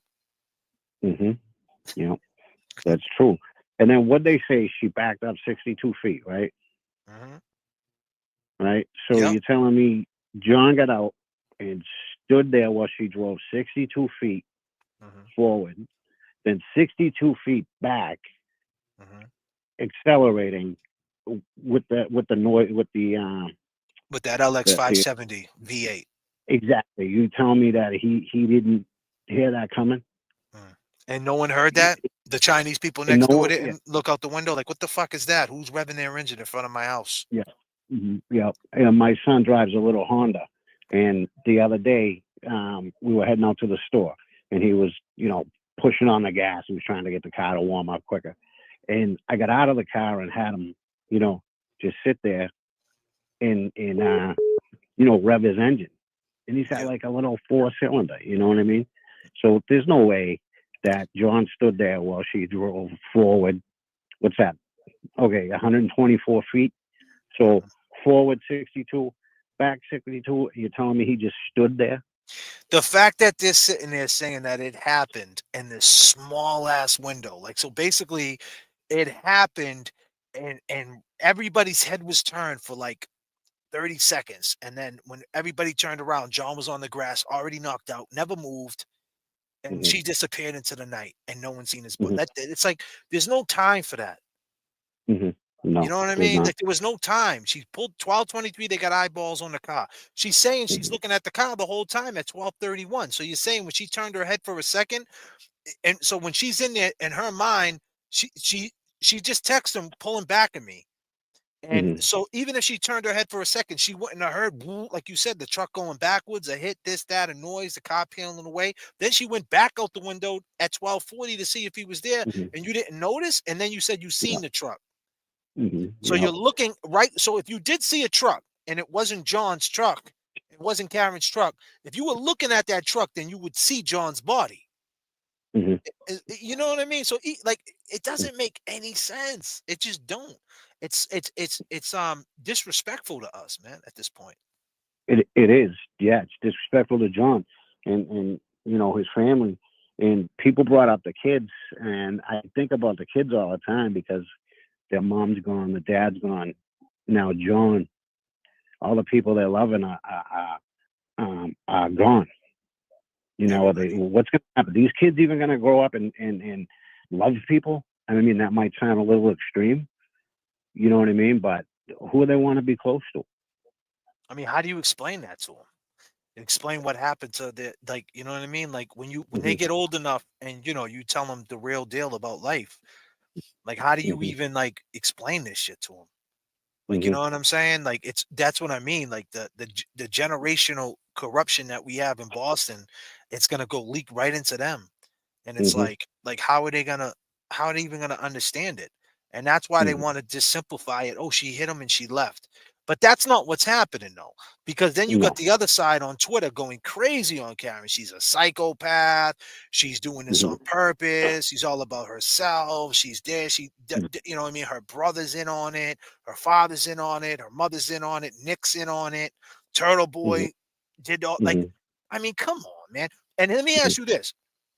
If all these people are in on the Karen Reed cover up, like they're saying, then why didn't any of them people crack? Right? Isn't there going to be some type Mhm. of repercussion to everybody that's covering for Karen? So I'm just saying, like, it Mhm. don't like so you can flip it either way when people saying the conspiracy people don't crack. This is their family. Mhm. It's very tight that they don't crack because when you really think about it, the people that would crack would be, I think, would be Sarah and Julie. She just wants to be a part of this. She's dirty, and I think she did it a mission. Because when you take that sound about, if Karen walks out of this not guilty, right?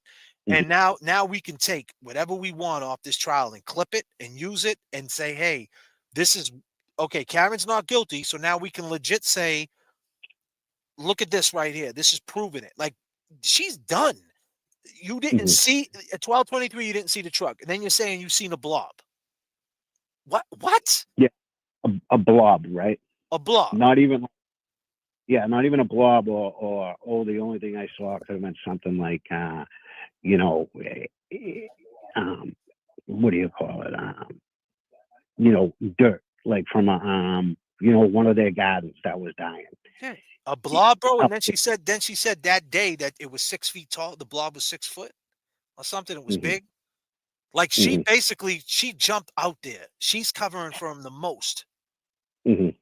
You know what I mean? Yeah. And but yet she's the one who said that he like there's the distance. Well, I seen the truck wasn't there. Mhm.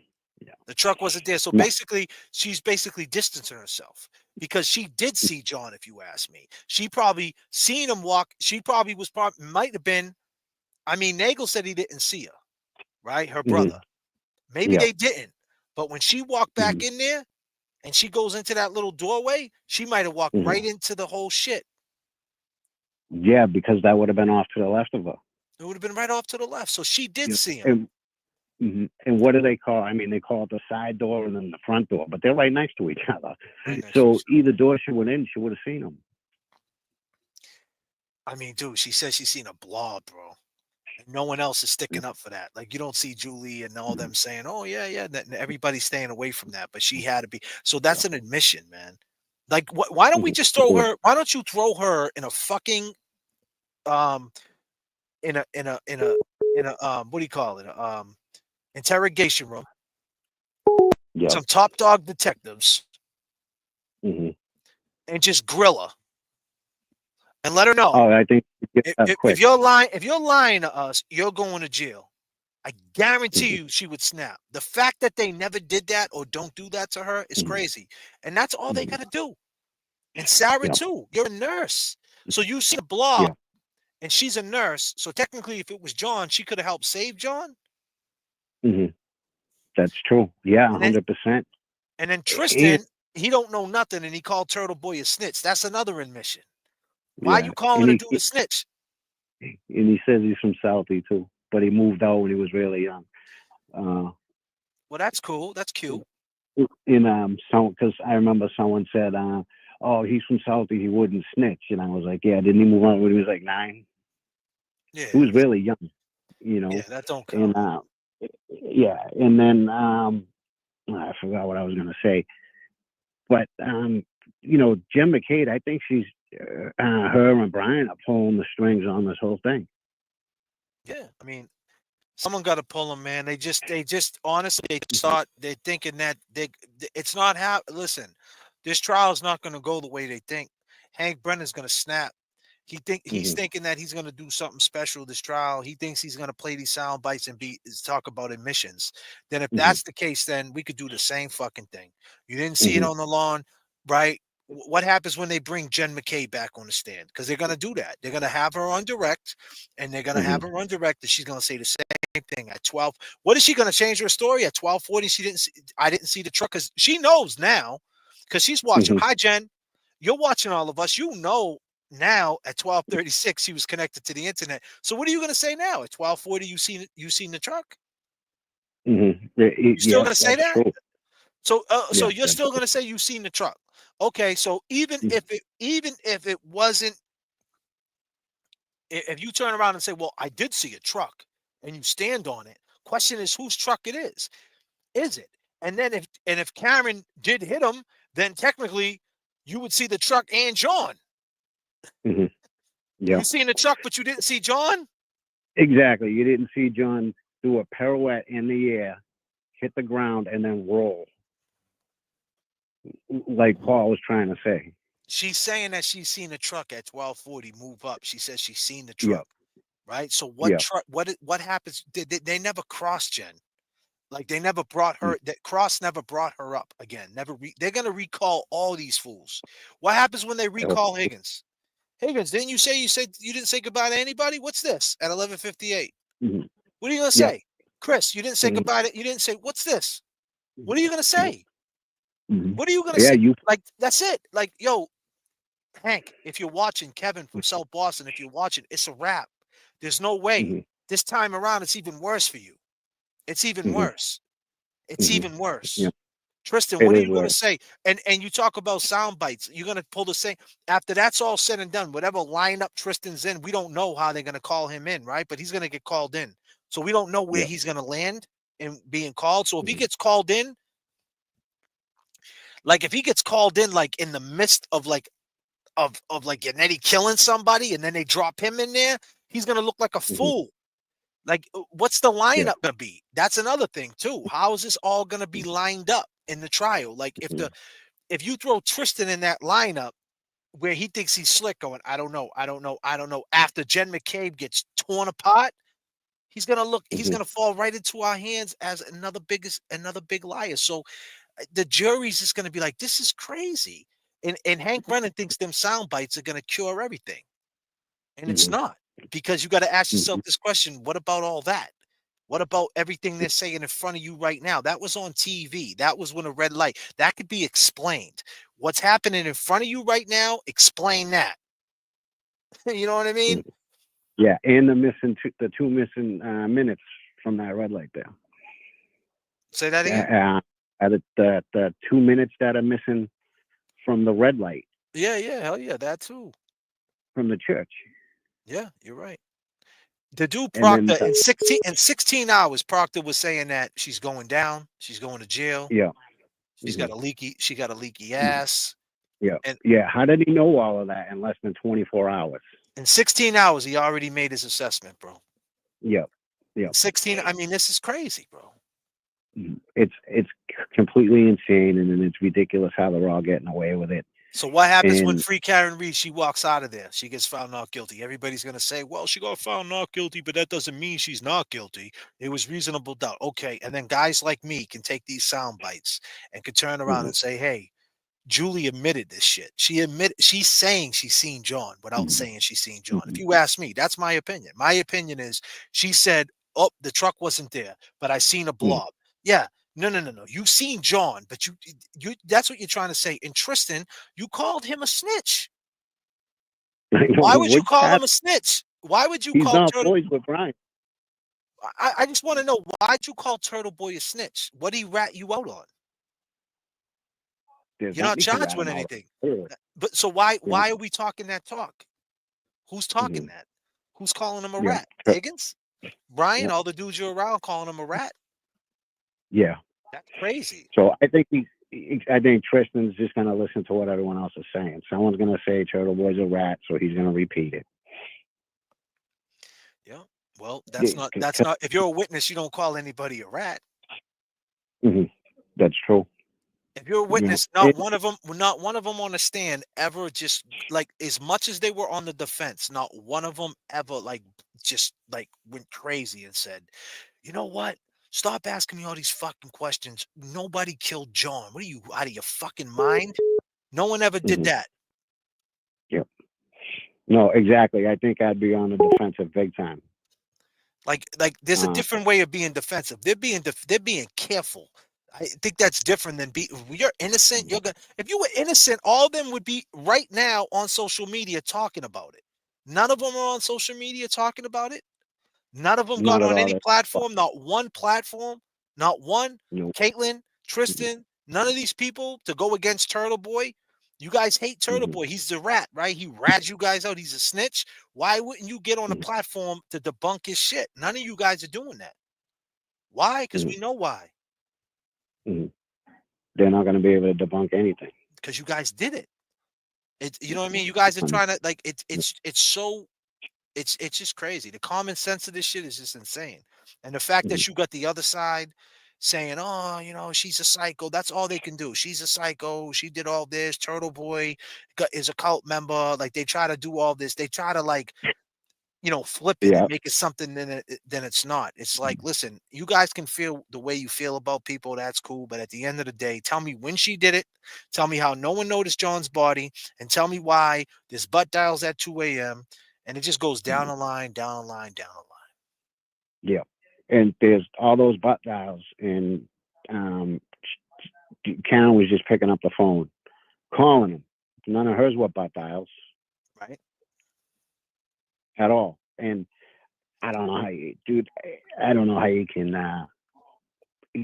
I've never had my iPhone do a butt dial. Never. At all. I've made a mistake and, called the wrong person by accident. But that's about it. Is his ass his Face ID? Right? There you go. And You know he got his phone all locked up. Yeah, he does. And and like you said earlier, when Kelly just said something too. She said, "What about the butt answer?" He answered with his butt. He admitted that, like, I answered it. Yeah. Yeah. And if his ass can do that, I want to know his workout. You know what I'm saying? If his ass can do that, I want that workout. And the whole thing's ridiculous. Of course, they're taken off because they can't be seen around. No one wants to see their face, and when they do see them, they get embarrassed. So, and Jen McKay drove by us twice. Did she? Twice, 2 different cars. And then Colin did too, but I didn't see him. Someone else saw him. He had his hood on and was giving the finger. He gave the finger? Yeah. And he's just a sucker. Yeah, well, you know what, Colin? You're all set, buddy. If you're watching, you're all set because you did it when you was a juvenile. The most you could get is 30 years. You're all right. You're gonna get out. You know what I mean? You're young. You'll probably do like a 20 piece if they convict you. You know, 85%. I'm just saying he was a juvenile when he did it. Juveniles are 21 in Massachusetts now, so he's straight. He did it when he was 18? He's straight. He's a juvie. Yeah. I mean, it's the people, the older cats that got to worry about it. I mean, they can't sleep at night. Their conscience is killing them. They really thought they were going to pull this off. They thought that she was going to get a manslaughter case and that she was going to admit to it, do like 5 years in jail. She was blacked out drunk. That's what they thought. They thought it was going to be as simple as that. And it wasn't. You fucked up. Because your boy, the real rat, if you want to talk about a rat, if you want to labelize him a rat, would be Scanlon. You know what I mean? That's He's right. the one. If he imagine he was still in the fold. Yeah, I know he was. Yeah, he went there and said all this stuff, and then he basically half denied anything he said to Turtle Boy. Yeah, he's the real culprit right there, because what he did was on February 2nd, Steve Scanlon called up Yannetti after watching that and said, listen, he didn't get beat. He didn't get hit by a car. I know what happened. And then he started laying it out. He got beat up. Let me tell you about Big Bad Brian A. Let me tell you about this. They put him out there. And then Karen's putting it all together in her head. At that point, like, I think bits and pieces started coming back to her. And she's like, wow, I could see that happening. Now I know why that's happening. And that's it. Who else is? Yeah, who else is he connected to besides Brian Albert? Scanlon. I don't know. because unless he was there, somebody tripped up and said something. Oh yeah, someone said something to him. I mean, they're saying that his daughter's friend or something like that. Someone said something. Okay. He heard something. He heard something. Mhm. He heard Yeah. something, or he knew. It was out that it happened at Brian A's house, and he's like, "Man, no way! What happened Mhm. to him?" Oh, the cops, and like you said, all the cops said at the scene, it looked like he got beat up, and Scanlon probably said that's exactly what happened. He got beat Yeah. up, like, you know what I mean? They were drunk and they're blaming it on this chick. Like Mm. something happened, like you said. I don't know why, but he came out and he said it, then he reneged, and that sucks. And the fact that so you mean that Karen is just like relying on what this happened on the 2nd. This didn't happen like June. He came out and said this. He said this a couple of days after it happened. And Karen's putting the Correct. pieces together like, this is, I didn't do it.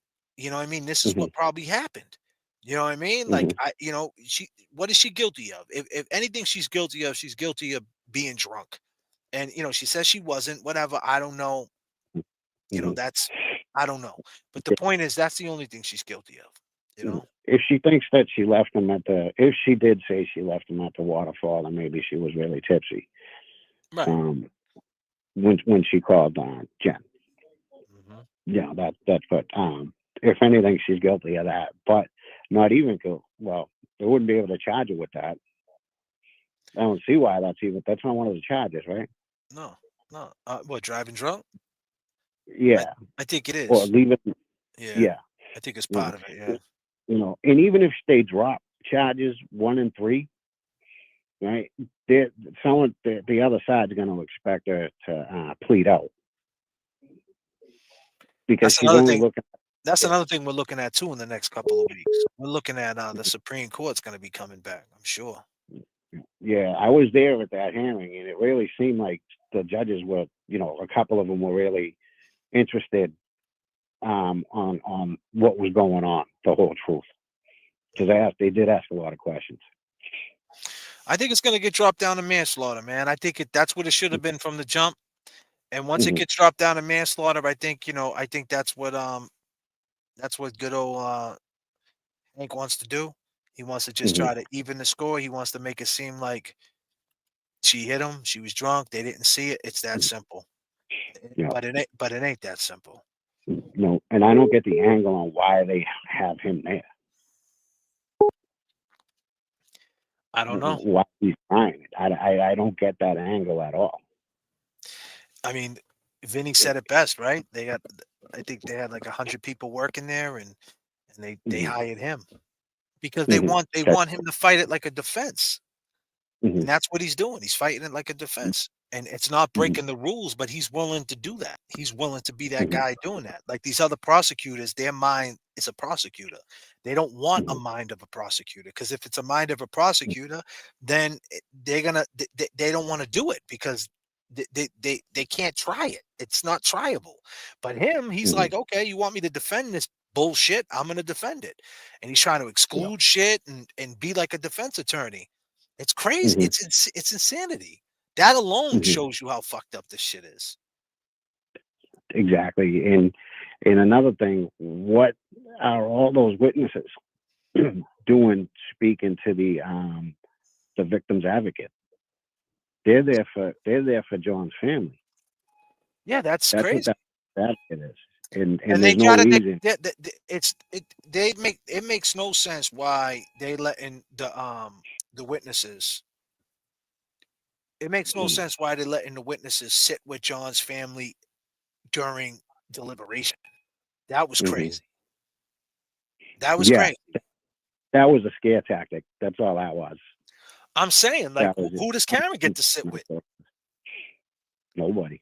You know what I'm saying? Like, what if you bring in, like, you know what I'm trying to say? Like, Mhm. if the family was on Karen's side, would she be able to sit with the family? Like, you know what I'm trying to say? Would that be, Yeah. you know what I mean? Like, that's not fair, Yeah. man. Like, I never seen that No, ever no. in the jury. Like sitting with the family right there in where they placed them. It's one thing maybe to be near the family, but right in front of them. Yeah. Exactly. And if you go back and you look at some of the seating, they got that blue tape going across. the chair, across the benches. Mm-hmm. So they could have had them sit over there, but then again, they would have been sitting next to Mr. Reed. But yeah, there was ample room. They didn't have to be there, and I think that was just them trying to pull a power play with the what do you call it? The jury. Yeah, man. It's that's. I mean, it's not. I don't think it was a scare tactic. Yes, but to confuse them though too. Kind of like, well, they're saying that they did it, and if the family's sitting with them, then they didn't do it, right? It's like Yeah. that's what they're thinking. Yeah, And because that's crazy. Like with the family, like at this point, like if that happened, if John's mother could just change her view and just even come out publicly and say, "Hey, I got questions," just something as simple as that. yeah, This would change the couple. whole. This would change the whole swing of this case. The Mhm. fact that she ain't got no questions is crazy. Yeah, and that she's not asking questions to them even outside of court. She's Why gonna is say it she's gonna say that morning. She said, "Remember the bad times." Then she's gonna say that like these are all the things that the way when they mention this, Paul when he did that shit, it sounds crazy, and they're gonna mention it in the trial. They're gonna bring him up on there. She said, "Remember the bad times."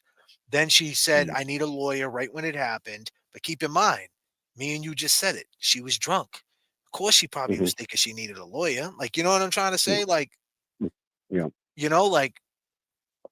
You know what I'm saying? Like, that probably Yeah, I went know through what her you're head. I saying. don't think she was thinking I need a lawyer because I hit John. Like, well, I think I need a lawyer because I think I hit him. I think she probably thinks I need a lawyer because I was fucking drunk and I was driving and I was with him and, he ended up dead. And like, what are they going to find out about me? Maybe I need to cover my ass, Oh, and once she's brought right into the Mass State Police building, yeah, I'm sure she's thinking right there, yeah, I need a lawyer because they're going to charge me with Well, no, something. that morning she admitted that morning of the day John got Oh, violent. yeah, that's right. She admitted That's that right. I said, I need a lawyer. I think I need a lawyer. They think I did this. It was twice that she said that, and they denied her. I think. But I don't think that's what I'm saying. They took that out of context. I don't think she said, well, I think I need a lawyer because they think I hit him. I think that in other words is like she's responsible some way. She was with him, she was drunk, and he ended up dead. And why wasn't, you know what I mean? Like, because at the end of the day, no matter what, like, what do you mean you was with him and then you left him? Like, no matter what, that's gonna be the reaction. So you was with him and then you left him? Yeah. That's fucked Yeah. up. Like the mother's reaction, anybody's reaction is going to be that you was with him, but then you left him. Now he's dead. You're like, why'd you do that? Yeah, yeah. The mother was acting. I think she might have been thinking that you watched them fight and then you left. And let him get beat. Right, that too. Like, you know what I mean? Yeah. As if she just ran out because she was scared. And I just think the mother doesn't like her. Of course, the mother don't like her. The mother don't like it. And then keep in mind at that particular moment too, Higgins. She was talking to Higgins. She knew right then and there. And who knows what Higgins ever said to her? You know what? Here's the thing, Kevin from South Boston. What was your thoughts? Your initial thoughts if she would have said, "I'm gonna leave John and be with you." Let's just say that's what she said. Let's just say Karen said, "All right, Kev from South Boston." What you say, Kev? You saying something, Kevin? Again? I'm gonna put a drop. Yeah. Yeah. I'm gonna put you wrong in there. Hold on a second. Yeah. Hey man, What what's you up, say, guys? Kevin from South Boston. Who? Hey man, what's up, guys? Kevin from South Boston. Hey man, what's You're up? a what? Appreciate the things that you two do, you and James, right? They're decorated bro. dudes. They're What? decorated Decorated dudes. dude. Yeah. You wrong. What? You wrong. What? You wrong. What? You wrong. What? You wrong. What? You What? wrong. You What? wrong. You wrong. What? You wrong. What? You wrong. What? Mm-hmm. So let me ask you this, buddy. Kevin from South Boston. If she would have said to you, "I want to be with you, and I don't want to be with John no more," what were you gonna do? Were you gonna you were gonna wife her up, so to speak, be her man, and then Mm-hmm. then what happens? You're gonna go to the waterfall with her, the hillside with her. Mm-hmm. You're gonna hang out with her and be around these places. You're with Brian A. Like what happens? You're gonna have to claim her, right? John. You would have to tell John. John would Mm-hmm. find out. Like what was your reaction? So what happens when Karen brings that up? Did Karen never brought that up to you? Like, well, what if John found out about me and you? What was your answer? Mm-hmm. What was your Mm-hmm. answer, Kevin? But was it, well, he got a good thing, well, technically you said you're not with him, or did you say, Kevin from South Boston, fuck him, I'll slap him up and fuck him up? Did you say that? Probably. Definitely try to show out. Yeah. So the pieces started getting put together that morning, Kevin from South Boston. That's why there's an 11:54 a.m. phone call, isn't there, Kevin from South Boston? But you wrong. When this comes out that she did it, will I go the other way? Well, what's going to come out? What's going to come out, Kev? Kev should call you and say, I'm wrong. I mean, that's it. I mean, that's the thing. Like, we all want to act like, oh, well, she didn't care for him, this and that. It really doesn't matter what Karen cared about, right? Maybe Karen was playing, like she was checking her market value, ladies. I get all that. She wasn't feeling like herself. It's what this fucking guy cared about. He goes to Market Basket to grab the donuts. Next thing you know, there's Kevin from South Boston. Hey, Karen, it's me. It's Kevin from South Boston. How you doing? You want me to help you with the bags? Everywhere she turns, there he is. It's the weed whacker girl. Hey, it's me. Weed whacker girl, it's me. I love you. Yeah. And then keep in mind, she said that morning, Kerry said that morning that she said he could have got hit by a plow. Now, how do you know that every time she looked in the rearview mirror, she didn't see a weirdo in a white Jeep following her with a plow? He's an ATF agent. These guys sit in front of people's houses for days. How do you know that one day she didn't go down the street and she noticed a tinted window Jeep with a plow on it? So my point is, maybe in her head, when she pulled up and she seen Higgins' truck, she might have thought, damn, what if Higgins ran him down with his plow? And that's why she said it. Yep. Maybe she was talking about Higgins with the plow. Yep. But he would have rolled down the street with that if Higgins hit him with the plow. He wouldn't have landed in the yard. Right. My wife and I know somebody that actually got run over by a plow. And the guy didn't see him because he was on his way to work and he had a whole Carhartt suit on. Hey, Kevin, you know one thing, buddy, from South Boston? We don't believe the hype on this channel. Don't believe the hype. Yeah. Don't believe the hype. And he's a sucker too. He just like, he I don't know. No one even knows where he is, right? Nah, I mean, we know he called in a couple of weeks ago. He called in December 11th. To be clear, he called in December 11th at 10:39. Right, a little bit over a month ago. Yep. And that phone call was what, 20 seconds, 22 seconds? He's an ATF agent calling a murder, calling a YouTube channel when he's a witness for a Boston cop's murder, trying to speak his case. I like what you and James do, right? And guess what? That's cool. Higgins, listen, you fucked up, man. You know what I mean, Kev? You fucked up, bro. Shit went too far. And I understand you got the badge and you're on that side of the fence. I get it.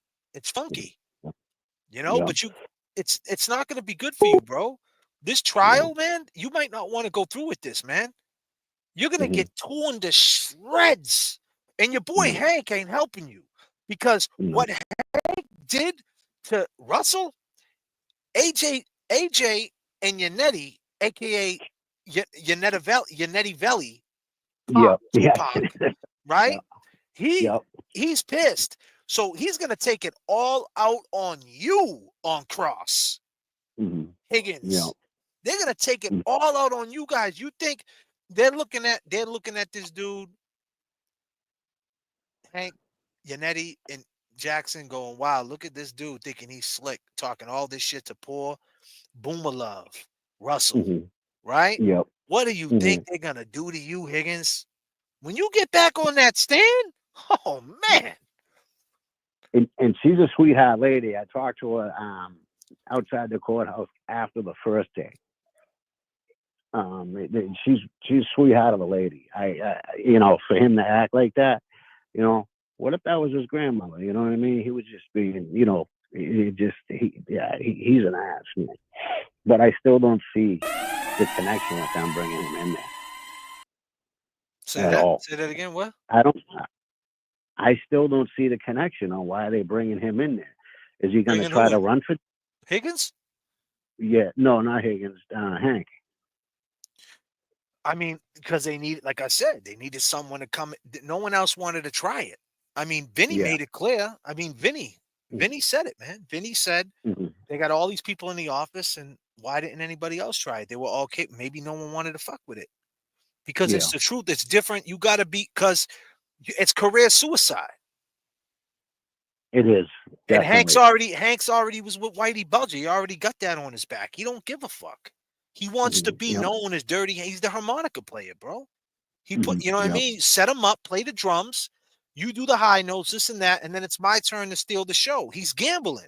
That's all he's doing. He's thinking he's going to take this away from this, that away from this, and then we'll even the playing score field, and then I'll gamble 50-50. If I win, I'm the man. If I lose, it don't matter. You know what I mean? Like, it is what it is. He knows how to take a loss. He lost Whitey Bulger's case, so he knows how to take an L. So he's like, whatever. He's a gambler. Gamblers know how to lose. They know they're great when they win, and they know how to lose. And that's what he is. He knows how to lose, and that's what gamble. He's a degenerate. So he kind of wants to lose. You know what I mean? He's a fucking degenerate, right, Hank? He needed that $75,000 to go to the casino. Exactly what he needed, man. 100%. Yeah. You know. And he knows. I think he said something to the fact about how can this many people hold a conspiracy. He knows because of what Conley and all them other people did with the FBI. With White. They're all family, man. It's like they're acting like it's a conspiracy of friends. They're all connected. You know what I mean? Like little Brian A and Nagel, they're not gonna not be friends. Like these people, they're gonna be with each other forever. You know what I mean? Like they're not gonna break apart. That's just who these type of people are, man. So when people say there's gonna be a hole in it, a hole in what? They don't care. They hate Karen. How they sleep at night is by saying Karen caused this. That's how they're saying it. They're saying if Karen would have never fucked with Higgins and John would have never came over here running his mouth, this would have never happened. That's how they're making themselves sleep at night. That's it. He came in my house. We don't know. John could have did something. I mean that with all due respect. John could have acted up. But that doesn't mean they should have hit him with weights and fucking killed him.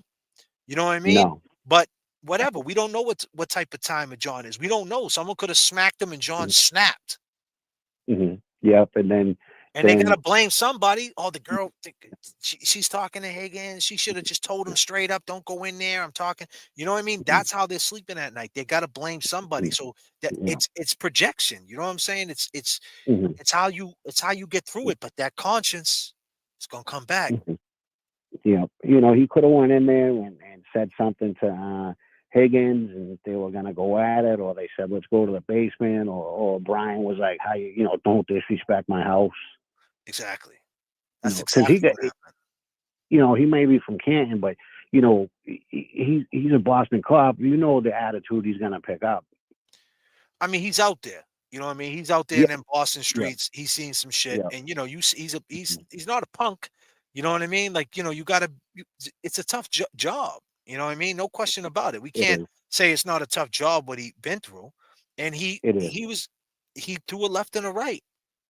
And then little like you said, I mean, it makes perfect sense. Little Collins right there. He wants to show off for his uncle. Yeah. And I think that kid wants Brian Albert to be his father so bad. Colin Albert, Well, back to what Nick Rocco said, was Colin Albert there? Yeah. You know what I'm saying? Because we don't know. We don't know. No, we don't really know. We don't know. We don't know. We don't know. But I could tell you this much: reasonable doubt. Reasonable doubt. What was he? Just off what do you call it? Unofficial police business and what's the other shit? What do you call it? When you know somebody. My bad. I just drew a blank. Yeah. Damn. We'll come back. What do you call it? I just drew a blank. I'm blanked out. So that Conflict of interest. Just off that alone is reasonable doubt. There's no way Lank should have been like, hey, there's none of that. You should have brought somebody in that was neutral. Like, Yeah, and they didn't. It's just off that alone. She got to walk. Yeah. And what was Collins? 16 at the time? Yep. 16. My son's not staying. My son's going to be 18, but when he was 16, he wasn't out that late. No. Not at all. And the birthday party was just starting, man. It's his birthday. Where's the cake? Where's the pictures? Where's this? Where's that? It's his birthday party. They're all over there. The family comes home. Everybody's there. God pulls up. What's happening? All of a sudden, this dude comes back, Tristin. I mean, think about it. Tristin comes back. Why did Tristin come back? A guy's got to wake up in the morning and plow the streets and do this side hustle. Why is he going to drive all the way back in the snowstorm to go get his girl? Why? Because she called him up. She called him up. And the same guy's on the stand saying he doesn't know anything. I don't know nothing. I don't know what time. Leave me the fuck alone. Never got interviewed until May 2024, a week before the trial. How crazy is that? If that's not a conflict of interest, I don't know what is. Why wasn't that dude in a room? And why to this day isn't he in a room? Why isn't anyone in a room? That's what I'm saying. Why does he just get a phone call? So tell me what happened. That's what happens in a murder case? Yeah. You put that dude in a fucking room and lock it behind him, and the smell of the police station, that just might break him. You're calling him up. Hey, what's going on? The dude's sitting at his house. Yeah. Curate, making coffee and shit in fucking plain donuts from Market Basket. He's not scared. You guys are enabling these fucking people. Until you know for a fact that John O'Keefe was not beat up dead by these people, you got to treat them as suspects. And you guys, conflict of interest, didn't do that. That's reasonable doubt to let Karen walk. That's y'all fuck up, Commonwealth of Massachusetts. Whether you hate Karen or you love Karen, that's just a fact. Whether she did it or didn't do it, she's got to walk. Because any other thing, any other case, no matter what, whoever was in the house, they would all be separated, brought into the station, and recorded, and none of that shit happened. None of it. We don't see not one recording of Tristin in there, of Jen McCabe, of the same story, of everything she's saying. We don't see like, all right, well, she's saying the same exact thing she said in the police station. Oh, I know why it's under that. Because, and by the way, she went to Lank's house, or was it Lank's? She went to Lank's house the next day. Yeah. The next Supposedly day to drop off her daughter, right? The next day, she's hanging out with the cop that was there. What do we? That's a conflict of interest. You can't do that, and the police are letting it happen before ruling out what happened. And when they said on the scene he could have got beat up or something, they're saying it themselves. Come on. Yeah. And another thing, they're talking about, Karen could have, should have called the cops or something, and they could have drilled a hole so it could take the pressure off his brain and everything. Why didn't the first cop that showed up? He didn't do shit. He didn't even. That's another thing. The first cop who showed up is a good witness. What's his name? His name's what's his name? I think it's he's the redheaded kid.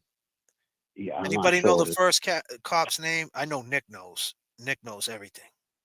Yeah, I know. Before Nick goes to sleep, man, counting the witnesses and shit. 1 witness, 2 witness, 3 witness, 4 witness. Poor kid. Yeah, Maloney. Maloney. Mulaney. I'm sorry. Mulaney. Yeah. And he didn't do anything. He didn't even talk to the girl. But Mulaney said he didn't see tail lights. He said he didn't he didn't hear her say, "I hit him, I hit him, I hit him." Mm-hmm. And he was right there, one of the very first cats that pulled up, if not the first. Who's the first cat that pulled up? Was it Mulaney? I think it was Mulaney, wasn't it? No, Mulaney was the second. He was the second one. That's what an S or something like that. Yeah, Sharif, Yeah, something? yeah. Sharaf or something like that. Yeah, Sharaf, something, Sharaf. Yeah. And he didn't do shit.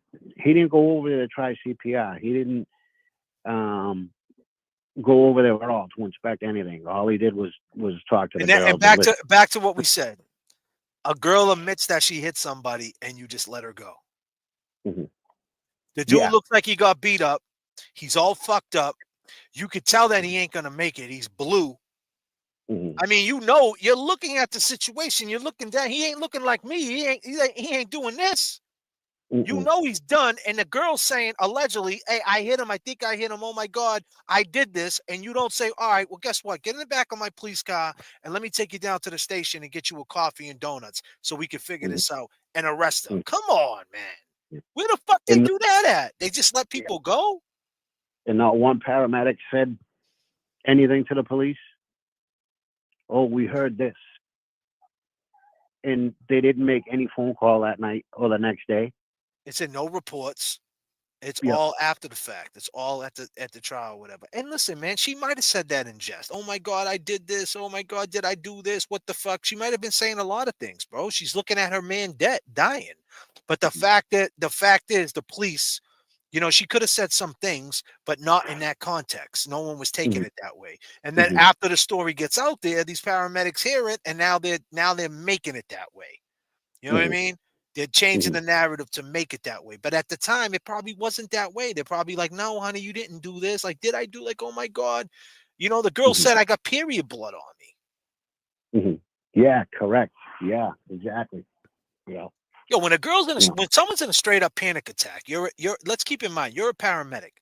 How many times does paramedics roll up to a scene of someone who has a panic attack? Someone's sitting in their house and they're watching a movie. And all of a sudden, they just start think they're dying. And they hit 911. "I'm dying." Well, what did you do? "Nothing, but I think I'm dying." They send the paramedics over. And this dude, the girl, the man is in a straight panic. "I'm dying. I'm dying. Oh my God, I'm dying." For 15 minutes, "I'm dying. I'm dead. I'm dying." They're like, "Listen, we've been talking to you for 15 minutes.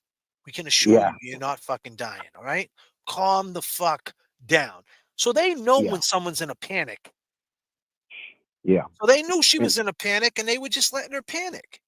Now at trial, conveniently, she's made admissions. Come on, man. There's a difference. A panic and an admission of guilt. Come on, stop it, will you? And this is the same psycho who planned all this. Yeah. Yeah. There was snow under John's body when they found him. If John was outside at 12:30 a.m., the 1.5 of snow under him would have melted. That's a fact. And his phone would have been an ice cube. His phone would have been an ice cube. And we all know, we're from Beantown. We know when you're out there in the cold and your phone's in the car, or you're out there and it's cold. I mean, shit. You know what I mean? That it's gonna shut right off. Yep. When it hits a certain heat temperature, it shuts down.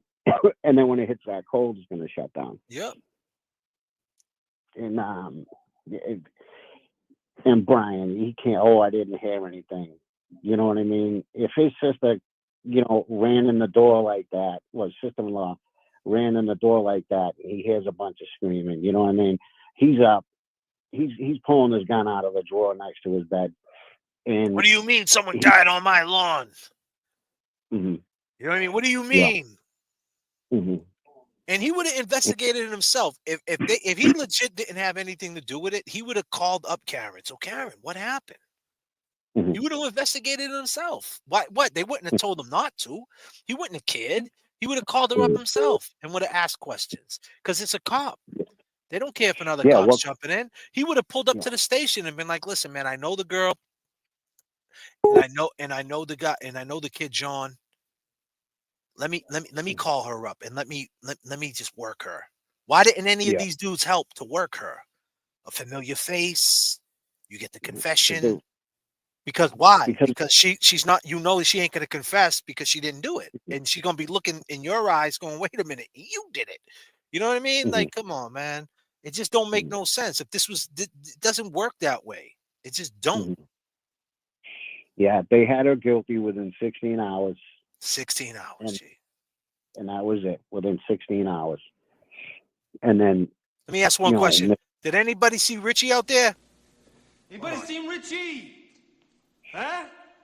I'm gonna keep coming back until somebody remembers seeing Richie. I just dropped that Steven Seagal drop in there. Anybody seen Richie? You'll see it when you get off the phone. Yeah. Just trying to make some laughs, man. Trying to, Yeah. I know. I just got that. Yeah. So but I'll let you go so someone else can call in. Yeah, my man. Always a pleasure talking to you, Patrick, man. And you have a good day tomorrow. Everybody, boots on the ground. Tell them that JFK got love, and I'll be down there. I'm trying to plan on a trip to come down there, maybe the end of this month, if not sometime in February. And when I do, I'm definitely gonna try to hit one of them standouts for sure. Okay, yeah, definitely. I'm always at the ones in Dedham by Legacy Place. Yo, hit me up on Facebook. You got a Facebook? I do. Hit me up on Facebook. Go inside my bio in YouTube and you'll see it. Oh, all right. All right, brother. I'll do that. I'll talk to you soon. Right. Peace. Take care. Peace. Nice phone call, Patrick. You're live with JFK. Hey, JFK, it's Brendan. How are you tonight? What up, Brendan? My first time listening to your show. Love the conversation you have going on. I have two quick things for you. You were talking about Lucky before. I really want to get into him, but Jen McCabe, when she pulled up to the house, she calls 911. The thing that's always bothered me most about this case is her brother-in-law's an EMT. He's in the house. She doesn't run right into the house and get him. John, our friend, is dead on your lawn. Come help him. How come she doesn't do that? Well, we just touched upon that. I mean, she doesn't do that because they're in on it. You know, any other person that goes without saying, right? There's the reasonable doubt right there. Right. So back to Lucky Loughran. I want to talk about the Peter Murphy video that came out earlier this week, right? Where he said he heard a report that a radio transmission came out at 4 a.m. over the plow driver's radio transmission that there was a pedestrian down on Fairview. Yep. And it makes sense. I'm thinking of that. I'm saying, okay, well, clearly it didn't go out to the police because police would have come right then at 4 o'clock. It was only on the plow drivers. And then later that day, the plow driver talked to his boss and, hey, what was up with that transmission? And he was told, don't ask about that ever again. Nothing should be told about that. And I'm thinking about that. Does that make sense, right? That is them. That's their first attempt to pin it on Lucky. That, oh yeah, a plow driver hit him at 4 a.m. one time only. It came across, and then of course when Karen comes on the scene, then they try to pin it on her. I don't know how much weight that carries, but it makes sense with the timeline that was the original plan. That it was an accident, and then they have they have an alibi. Oh yeah, these plow drivers heard it. It came out at 4 a.m. Johnny the plow driver heard us say it, right? So that I think has some weight, but who knows? Well, I'm sure her team is going to be looking those guys. Yeah, I mean that's the thing. Like I would love for them to get some of these plow drivers to be like, yo, I heard it. Right. Imagine that. Imagine they pull. We don't know. Maybe they got one of them. So just a lot of people. Stuff. A lot of people don't want to. A lot of people don't want to talk about this for whatever reason. Well, yeah, it's the Canton, the mafia over there. There's a lot of stuff going on. I don't blame those people for not wanting to come forward either. And I heard a rumor too that one of those contracting plow companies is owned by a Canton cop. I don't know how true that is, but it makes sense, right? That's the picture. So we'll see. Hopefully they can get some more things there. But that's all I had. Thank you for your time. Love the show. Appreciate you, brother. Peace out, brother. Yeah. Peace. That would be crazy, man. What's Nick got to say about that? Yeah, I mean, I would love to get one of these plow drivers if they heard it. I mean, I know this police officer, the guy Pete Murphy, whatever his name is, he's saying it happened. Josie girl is saying it's hearsay. It is hearsay. So you get a witness to admit to it. You know? Call from Laura. You're live with JFK. Hello. Hey, JFK, it's Laura from Jersey. How you doing? What up, Laura? How we feeling? I'm doing really well. That's good. Where's James tonight? He's in a stolen car. Nah, Oh, cool. Nah, he's a little sick tonight or something like that, I guess. Oh, poor James. Yes. So listen, I said it once before and I'm going to say it again. Mm-hmm. This Julie Bagel thing, she's the weakest link in this whole thing. Mm-hmm. And she's the one that's going to crack. Mm-hmm. You can't hide. You don't think? I think so. I don't know if she's going to crack, though. Yeah. I think you need to put her. I think you need to put her in the room and put the pressure on her. If you keep enabling her and keep giving her, donuts and giving her, and just being nice to her, no, she's not going to crack. Why? There's no pressure on these people. They never got put in a room. And like, yeah, they went in front of the grand jury. Did Julie Nagel go in front of the grand jury of the feds? I think I don't remember. Yeah, I don't know. I'll ask the chat. Did she I went in front don't of the feds, remember. right? But even so, even if she went in front of the federal grand jury, it's still a lot different than cops, Yeah, but you know what the thing is? She's not family. She's not related to anybody in this family. Either is Sarah, either is Tristin. Yeah, but you know what? He's got more of an in with the family than she ever will have. I mean, because yeah, but she's friends with little Brian, and she was hanging in front of and she don't just hang with because the older brother Nagel hangs with the Colin Albert's sons. They all hang with each other. It's all a family affair. Yeah, but you know what? Did you ever? It's. I'm not going to change the subject. I'm kind of going to stay on the same thing. But did you ever hear of this case out of Florida with the Adelson family and how they got caught doing what they did? No. There was a murder. It happened in 2014, and the daughter, had her brother hire 2 hitmen through his girlfriend, and eventually they got busted. And it turns out that he paid the girlfriend to hire 2 hitmen to kill the brother-in-law back in 2014. And then the girlfriend turned around and ratted on him, the guy that hired them, and they were all convicted, put in jail, life, blah, blah, blah. Turns out, less than 6 months later, his mother was arrested boarding a plane to Malaysia. She was the one that... Too bad she wasn't on the flight to Malaysia, the one that got lost. She was, yeah, exactly. She was the one that she's on trial now for part of this murder. So, you know what? It took 10 years to get 5 people convicted and put in jail. But you know what? One at a time. And that's why I say, I think it starts with Julie Nagel. I think that she's not strong enough in her mind to weather the storm on it. She's got a lot of years on this earth. Yeah. I agree. I think she did an admission of guilt already. I think when she walked out that house and said the truck was gone, right? Because if the truck was gone, I said this before, if the truck was gone and Karen really did hit John, then John would have been there, right? If the truck was gone. So now she said the truck was gone as if she got to distance herself. And then she said she's seen a blob. So like, did she see John? Like people do weird shit, man. And I people say weird thing in jest, and she seems like a real quirky chick and thinks she's slick. And I think like she did see John.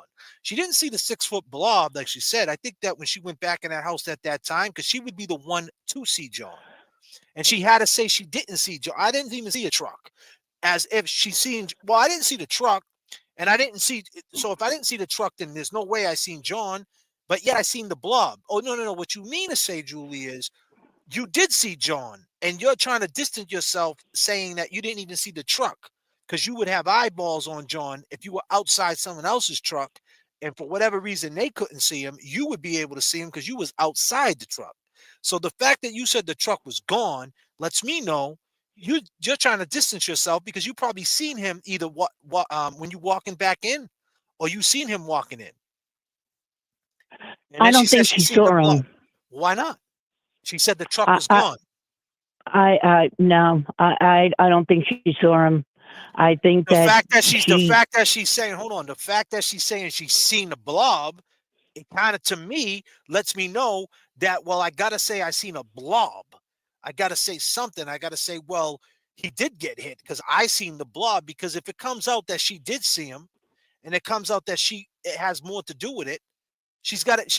I didn't even see the truck. The truck wasn't even there. My brother's bugging. Why'd she say the truck wasn't there? Answer me that. Don't know. There's a lot of variables on it. I mean, I don't. Why do you think she didn't see him then? I think that she was just trying to. Ladies and gentlemen, we do thank you very much. How is she the only person that saw him or a blob? How is that possible? Because she's the only person that's seen the blob, because she's basically admitting that she's seen John, but it wasn't the blob. It was at 12:23. That's what I'm saying. It sounds like she's like admitting something, but I'm telling you, these quirky Gen Zs, man, they're fucking bugged out. Yeah. I'm just saying. Why are you saying the truck's gone? Because you don't even want to say you could have seen John. Because if you would say the truck was there, you would have to answer to. So when you seen the truck there, you didn't see someone get out? Did you see someone get out? It's a lot easier to say, well, I didn't even see the truck. Because if you would say the truck was there, then they ask you, well, did you see someone get out? And if you got to answer that, then you might get caught up. But yet now you're trying to double down and say, oh, I see the blob, as if you're trying to fix the lie. You see what I'm trying to say here? Does that make any sense? I'm in my head right now. You don't know. I get what you're saying. I just still think that at the end of the day, I think it's going to be Julie Nagel's going to be the one that is going to take down the whole tree. I agree. She's just not in a safe position within those people. Tristan, on the other hand, is much more safe than she is, because he's technically part of the family. No? Yeah, I agree. I mean, I don't see them protecting anybody outside of the family, even if it is his sister. And really, does it matter? I mean, look what they did to John. You think they're not going to do something to him? I mean, or her?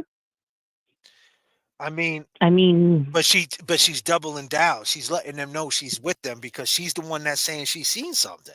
So they're looking at her as solid. But the fact is, if they put her in a room and say, why did you say that you didn't see a truck, but your brother said there was a truck there?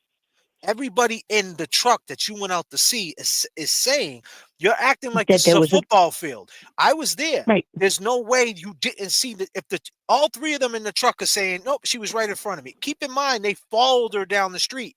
Now, I don't understand how they didn't see him get out the fucking car. That's another story. So now you got to ask yourself the question, was John even in the car? Did she turn around? When she said she did a 3-point turn, was she drunk and she thought maybe she let him out and she left and came back? I don't know, because what confuses me is how they were right in back of her and they didn't see him get out the car. How did they miss that? So if there was any way they missed it, Julie might have seen it, because she was outside the car and she was walking out the house. So if they missed it and she's walking out the house and he's running in, they're doing this. They're running right by each other. Yeah. So, I mean, why are you saying the truck's not there, Julie? Yeah. Too bad you can't get her in a room, and put the light. Where were you on the 4th of July? You know what I mean? Absolutely. You can't do it because she's going to scream lawyer immediately.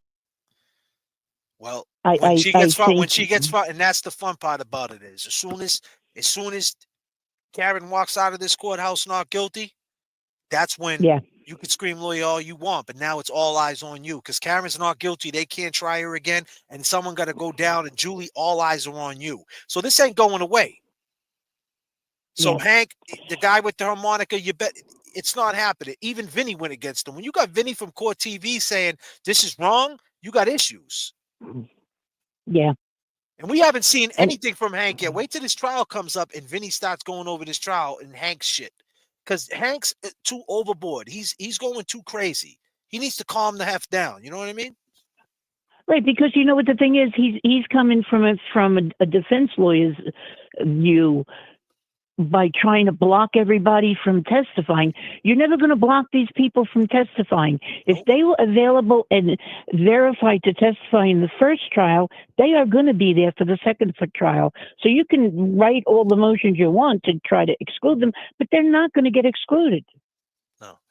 Scott McGinnis said F. Vinny Politan. But you know what? I understand what you're saying, Scott, and I agree with you because, this whole trial, he's been acting like a fool, just not, being political, not picking a side. But at this point, regardless if he doesn't never say Karen's not guilty, at this point, the way Hank's acting, he's going to speak on that. And that's going to speak volumes. So, hey, speak on that. Speak on the way she's getting railroaded. That's okay, because it doesn't matter whether you think she's guilty or not guilty. You can't do that to people. You can't railroad people, whether they're guilty or not guilty. And that's just the facts. And I know that sucks, but it is what it is. Well, you know what's funny is that Vinny Politan is from my county down in Jersey. Nice. He was the prosecutor for the town next door to me. That's crazy. Yeah. He wasn't so great when he was there anyway. But he's coming around. He's coming. I mean, like I said, I don't think he's ever going to say Karen's not guilty, but he's speaking on the railroad, on how it just looks shady. And that's good enough. That's given the casual fan, the casual viewer enough to say, ooh, he's right about that. That's wrong. And that's good for us. 100%. 100%. Definitely. I'm going to take the next call, Laura, okay? And I appreciate you. Okay. Appreciate All right, you, tell sweetie. James I said hey. Absolutely. We'll talk soon. Okay, bye. Bye. From Cece, what's up? Hey. You know. Well, I was. What's up? Yeah. You made the flight? We're working too. Yeah. I mean, my man had to run across 3 lanes. Yep, I'm on this so flight, but I'm not going to hit the airplane mode button again, I hope. Across 3 lanes. So we're working too. Anyway, yeah. I mean, my man I was had to run listening to your across conversation with that lady, and you're saying about she saw John when he came in. You know, Jennifer McCabe asked for her phone to see what time the texting happened between Julie and her brother Ryan. And I think the 2:23 is when he texted that he was there. And it's also part of the timeline that's when Karen and John pulled up at 2:23. And they did. You know, they were facing each other. They let them go first. And Jen and her husband both said that the first place they were right in and behind the driveway. And then they pulled up to where they saw him straight out the front door. And then they pulled up down by the flagpole. All right. That lady, Grace on Dream Feed Media. Yep. She said that the car that Jen and Matt McCabe drive, I don't know what kind it is, but it's a tall car. Yeah, it's an SUV. It's taller than John. It's a big one. Yeah. And it was parked right on the side of the mailbox in the driveway. So if Karen pulled up right there while the other ones were still at the stop sign and he ran in, and by the time he got out the car and he was going in, he was like right alongside that car. So from that stop sign, they probably would not have seen him because, you know, he wasn't as tall as car. Call from Mike. To accept. Possibility that's how he wasn't seen going in. But, you know, Julie did say, she remembered somebody saying, tell your brother, come on in. You know, what if John walked in the door and said, your brother's out there? Or, you know, she said, oh, my brother's here. After he got in, and he might have said, being friendly, tell him to come on in, you know, because she didn't say who told her. She just said somebody told her. Ladies And and then gentlemen, we when do she was being questioned about who all was in the kitchen, she was trying to say everybody. That's what everybody was. That and the living area right off the kitchen. That nobody disappeared anyway, except for later, Brian Albert and Higgins had went somewhere into another room to look at something. But then when Lally questioned her, were you at the table? Who was there with you at the table? She only mentioned her and the other girl that rode home with the McCabe's, Jen McCabe, and Brian Jr. And I think she might, I don't know if she said Colin or not, but she didn't mention any of the adults. She didn't mention Brian Albert or Higgins or John. You know, when he asked her to list everybody that was sitting around the table and in the kitchen with her. And she didn't mention Nicole either. No. You know, she just mentioned Jen. And she just I like that. mentioned, I like that point that you made that maybe John said your brother's outside or someone's outside. But she didn't know John, right? So John wouldn't know that was her brother. Well, I don't know because they evidently hang at D&E Pizza, okay? And evidently John was going there with his nephew and got pizza. But like that time when Turtle Boy went there and There was Jill Daniels showed whole up, crew of them. the whole crew of the Nagels were there, okay? That makes and sense. Ryan wasn't such a nice guy that day, you know, at all. That makes sense. That makes sense. He John might have known. That might be. I the don't crew. know if he knew him. See, might have knew him. You know, I always like your intel. Yeah, that's a good point. I mean, you're saying the same thing I'm saying. I think she's seen him. You know, and she's acting like a little Why punk else? ass. Why else say? Why else say the truck wasn't there? No, I have no idea. How could she say that? And every person in that truck with her brother said that she was there. They all pulled alongside her as they were leaving and saw her in the car with her hands at 10 and 2 and the light on, but didn't see John. So, you know, I think because that woman she's saying she didn't. She's saying that truck wasn't there because if they asked her, was the truck there? And she says, yeah. Then she would have to answer questions about, did you see John get out the truck, this and that? And she would have to answer questions. So she just rather not answer questions. No, the truck wasn't there. She's distancing herself. That's what it seems like to me. Yeah, and you noticed how she talked when she was cross-examined, too. She was, you know, very punk ass, you know, and she was like that day Turtle Boy showed up at D&E, and so was his Ryan's younger brother. That guy was a little smart aleck. You know, he was hateful, and he was like trying to flirt with Meredith and trying to say, you know, you don't need to be with him. And he was horrible people. They were all horrible out in front. I don't know if you saw that, what happened to him that time, that him and Meredith went to eat at McCarthy's, which was right by D&E. And they come out, and Julie Nagel and her younger brother were in there, but they went out. And when Turtle Boy and Meredith come out, her younger brother come up confronting and touching Meredith and trying to get Turtle Boy all ticked off, you know, about him like touching her and talking about she don't need to be with him and all that kind of stuff. They just punks. They come across as punks. Colin comes across as a punk, you know. He was out there too. And even Chris Albert. Chris Albert went up to Turtle Boy and told him he'd beat his face up and down that street, you know. Yeah. He was horrible.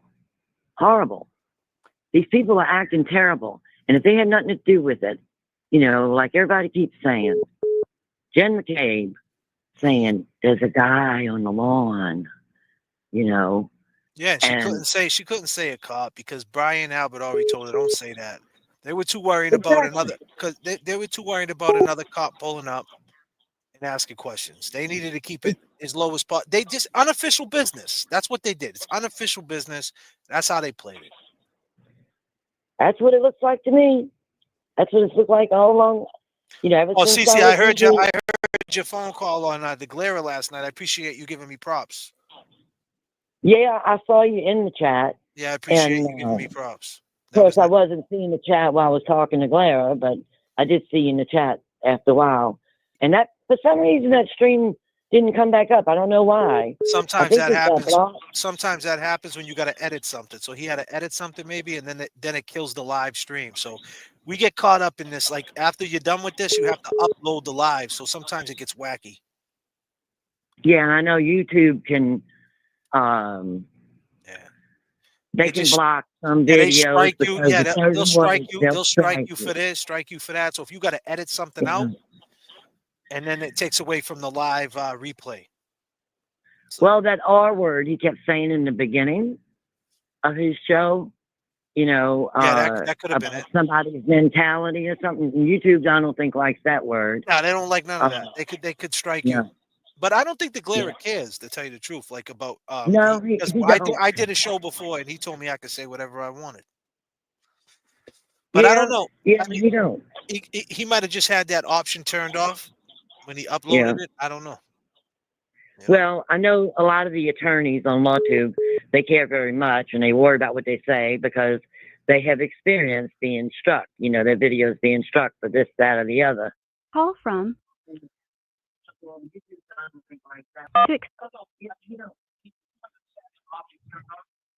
Hello. Well, I know a lot of the attorneys on LawTube. Hello. Who's this? Is this J.F.K? Yeah, it's J.F.K. Who's This this? is Bruce from Weymouth, Mass. Man, what's up? What's Hold on up? Bruce Provan from Weymouth, Massachusetts. Can you hear me? Hold on 1 second. I can hear you. Hold on.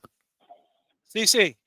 Yes, sir. Yeah, sorry about that. I just took another call on the other line because I'm trying to get the last couple calls in. But CC, I appreciate your call. Always a pleasure to talk to you. And you take care, all right, sweetie? All right, you too. All right, peace. Thanks. Bye-bye. Peace. You're live with JFK. Hey, what's up, pal? What's up, buddy? Ricky, I got mad love for you, kid. You guys are awesome, man. Can you turn down your speaker in the back? Absolutely. Can you hear me? Yeah, I can hear you. What's up, bro? Listen, man. Listen, this is kind of something me and my wife been talking about. He went into jail, John O'Keefe, up down Lemoore. Am I still loud? Yeah, you're fine, man. Go ahead. All right. So John and his adopted son, nephew, we'll say, went into DNA Pizza right that day and saw what's his clown? Chris Albert. Thank you. Sorry, I've been in a couple comas. You've been in a couple comas. What type of comas you been in, bro? I just got over pneumonia last year. I had I went septic. I got pneumonia, went through my bloodstream. Damn. And I was out for 15 days. They thought I was dead. Damn, bro. Well, I'm happy that you're here with us now, man. Right? For real. I'm alive, dude. I'm alive. By the grace of God, I got this beautiful woman that took care of me the whole time I was in there, too. Crazy, bro. Unfortunately, I get a lot of time in the system, too, unfortunately. But I've been doing very well as far as that goes. I haven't been in trouble like almost 12 years now. Trying to do the right thing, brother. You know? Yeah, man, we're all trying to do the right thing, man. Go ahead, man. Go ahead. Spit your point, brother. John O'Keefe, check this out, right? So he went in there with his nephew. And, yeah, dude. He and went Chris in there with his Albert nephew, dude. He went in there with his fucking right? nephew. Right? Check this out. So I think that he turned around and he knew something. And I think Chris Albert knew. Why would Chris Albert be inviting him to his brothers? Right? I mean? Right. Well, when Chris Albert said come to the waterfall, you saying? Right. Remember, he's the one that invited him. Yeah, and then he supposedly didn't go. He absolutely was at Brian Albert's house. Yeah, I mean that's what he said. He said that on a police report. He said that he went to Brian A's house, and then he said he didn't. Right, exactly. But my thing is, I think he had what I really think this is about is I think John O'Keefe might have had something on Brian Albert because all of a sudden now he's people don't realize he ended up getting into what is he, a city council, whatever? Selectman, thank you. So not for nothing, it's like if you ask me, I think it comes down to fucking Albert there. He's the reason why John O'Keefe's dead. I think they No had matter him, what, but no I matter don't what. think it had. Yeah, Chris A definitely set him up. Chris A, if you look at my playlist, you guys go to my playlist. You go to my playlist. It's called Read Between the Lines. It's on my YouTube. It's in my video section. It's a playlist. Read Between the Lines. There's 21 episodes. I have an episode called Chris A, You Set This Whole Shit Up. Yeah, really. And it's awesome. basically I'm going to everything. check it out. Listen, I don't want to keep you, but My brother. Go ahead. Go ahead. You go ahead. My thing is again, big respect to you, Shelly. I got wicked anxiety, if you can tell. I'm wicked excited. I got the two of you. I got mad respect for you and your boy James. But listen, go have a good night, and I'll be in touch. Thank you, brother. I respect you, man. Love, kid. All right, man. Love, my brother. Peace and love. Peace and love. Yes, yes, yes, yes, yes. Well. Well. And I'm going to take this down to about 500 feet.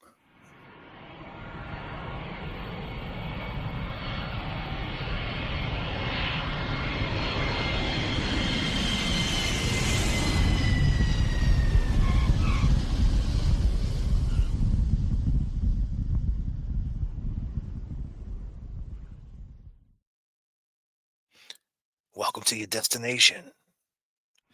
I was your pilot for this evening, J.F.K. I miss James. We're working over here too. My man had to cross 3 lanes. We're working too, yeah. I mean, my man had to run across 3 lanes. We're working too, yeah. I mean, my man had to run across 3 lanes. We're working too.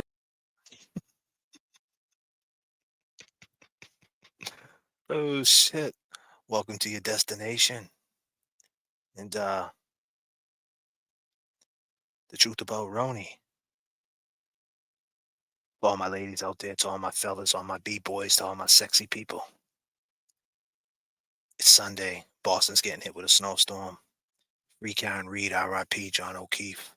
Could have been anywhere in the world, but you spent it with me. I appreciate all my people on the Super Thanks, all my phone calls, people that called in, Nick Rocco, Pat, the fellow from Weymouth, Cece, of course. Cece, always a pleasure.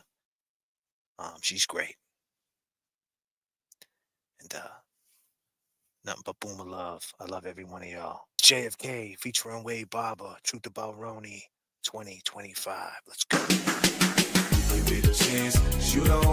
I'm out of here, y'all. Come on. With a band camp, JFK. One love to all my ladies. Let's go.